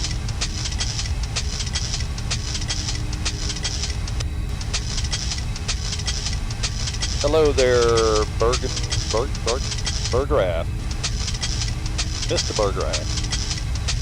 I knew a Berggraf in California I worked with. All right, so cross-check and verify. Green, 3 greens, gear down. Flap set to 30. Speed set, checked. Localizer glide slope, looking good.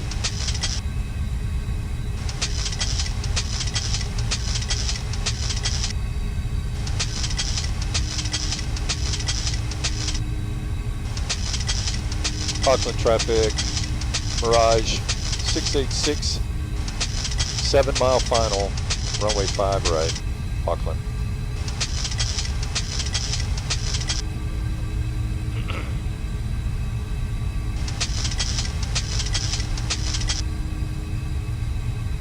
Probably a little slow for being this far out, but at least everything's stable.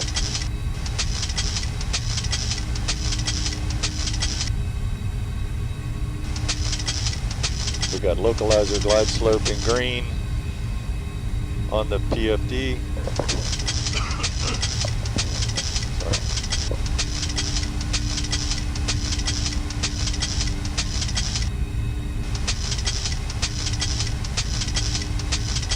Yeah, so I'm kind of curious if there's typically this much, I mean, being stable this far out, this much activity on the throttle. Is that pretty typical? I mean, maybe that's inherent with the flight model for Microsoft or for ProSim, I don't know. So just for grins, let's see, ILS, that's 11030. Set that one in there too, so now we got both of them set. Single channel, it's not a Cat 3, so I'm not even gonna try an auto land. Yesterday's auto land Cat 3 in LAX was a bust. Came in and tagged the runway at about 650 feet per minute. I think the mechanics might have been a little upset with me at that point. 1,000 foot. All right.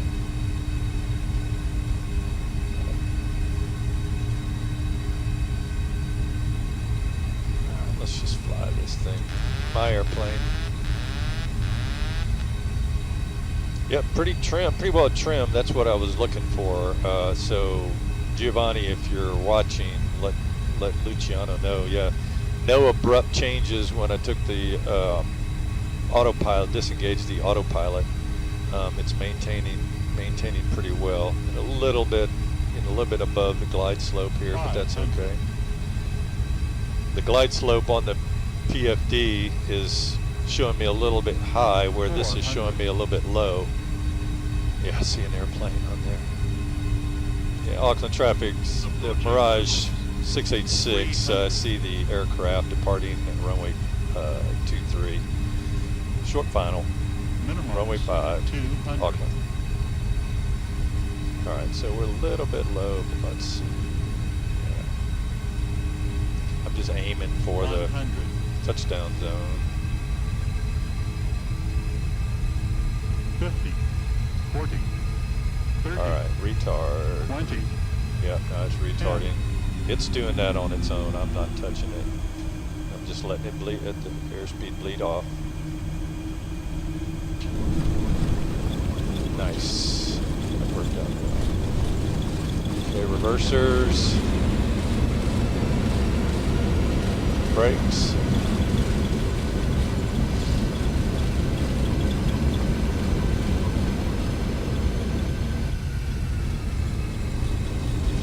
Okay, let's go. Throttle worked great.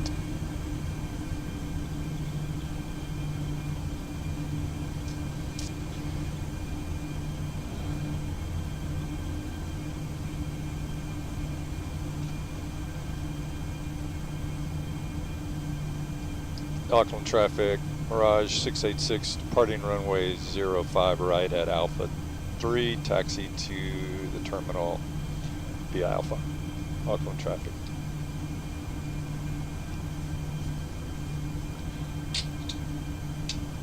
That's good. Start the APU. Those are off. We'll go across here since I forget we're a charter flight. I don't think we're going to be going to the terminals, but this looks awfully small. So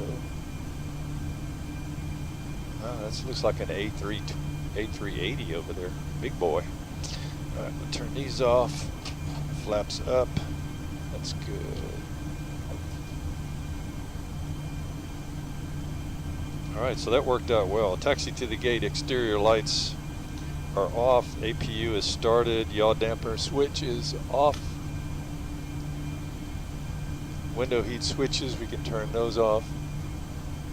Actually, while they were off, I was flying that whole time with the window heat off. Oops. Flaps are retracted.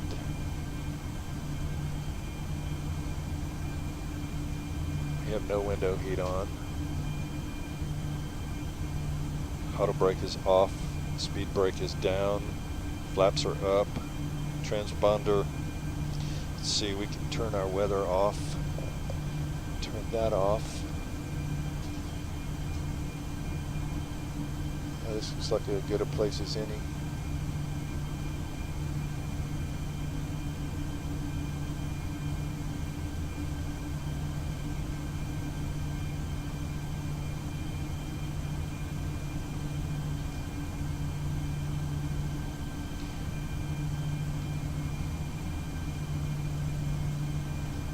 Alright, so parking brake set, APU on. Fuel cutoff. Good. Well, that was successful. That worked. No problems. Very pleased with the way that performed all in all. So,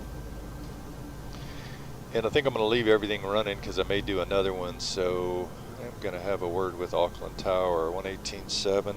I see they're up. Auckland Tower Mirage 686. You copy?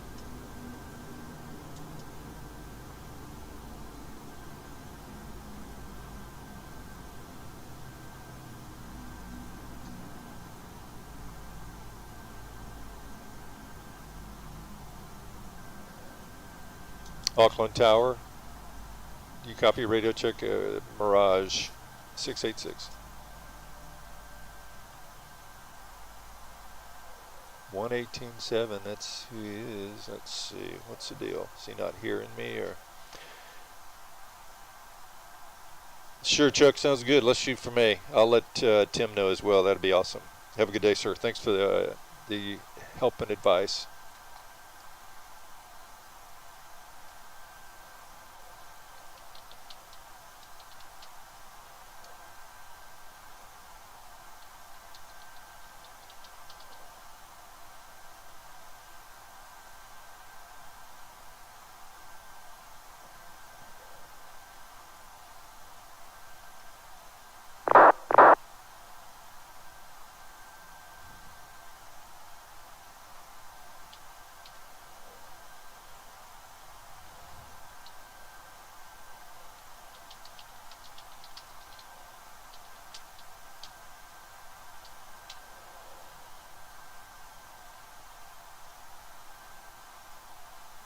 So what I'm doing is I'm trying to engage this tower controller at the airport here. He's on 118.7, which I am too. 118.7 on COM1, VHF1. That's, and I reached out to him because he wasn't responding, and he said negative standby. Maybe he's got audio issues. So we'll see.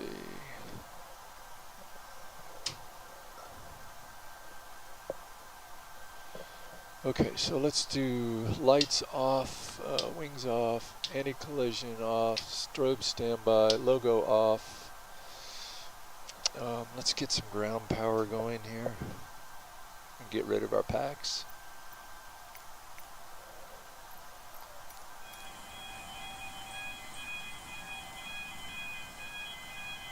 Now this might be funny if you guys see this, the way this, oh, not too bad. Well, I don't know, here it comes.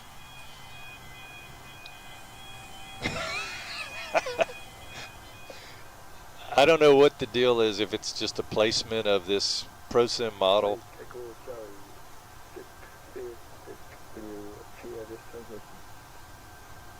Yeah, Mike Echo Charlie, radio check. I was just trying to see if I could communicate with Tower here. Mike Echo Charlie, 686, this is Tower. Hello, visibility is 5. I have you allowed for. Excellent, thank you. I had a correspondence with someone coming in that said the traffic was, the active traffic was 2-3, but the winds were showing me favoring 5, so that's why I came in on 5 right. So sorry if that's against the regulations here. No problem, but it's completely fine. Yeah, this is IRR configuration, so currently we're on the table signal, so we just kind of go off that. So it's completely fine, and hope you have a good day.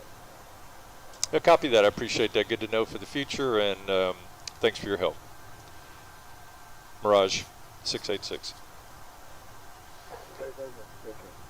All right, so that's cool. He was okay with that. He said normal. Good evening for me at least. Qantas 140. Normal operating procedure is inbound 23 left, and that's just. But the winds were favoring 5 right, so definitely don't want to land with the tailwind if I don't have to. Okay, so let's see if my flight registered okay.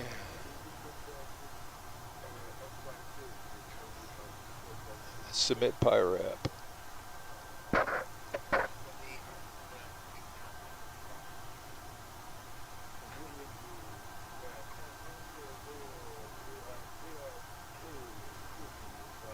Okay, I think it did. At least I hope it did.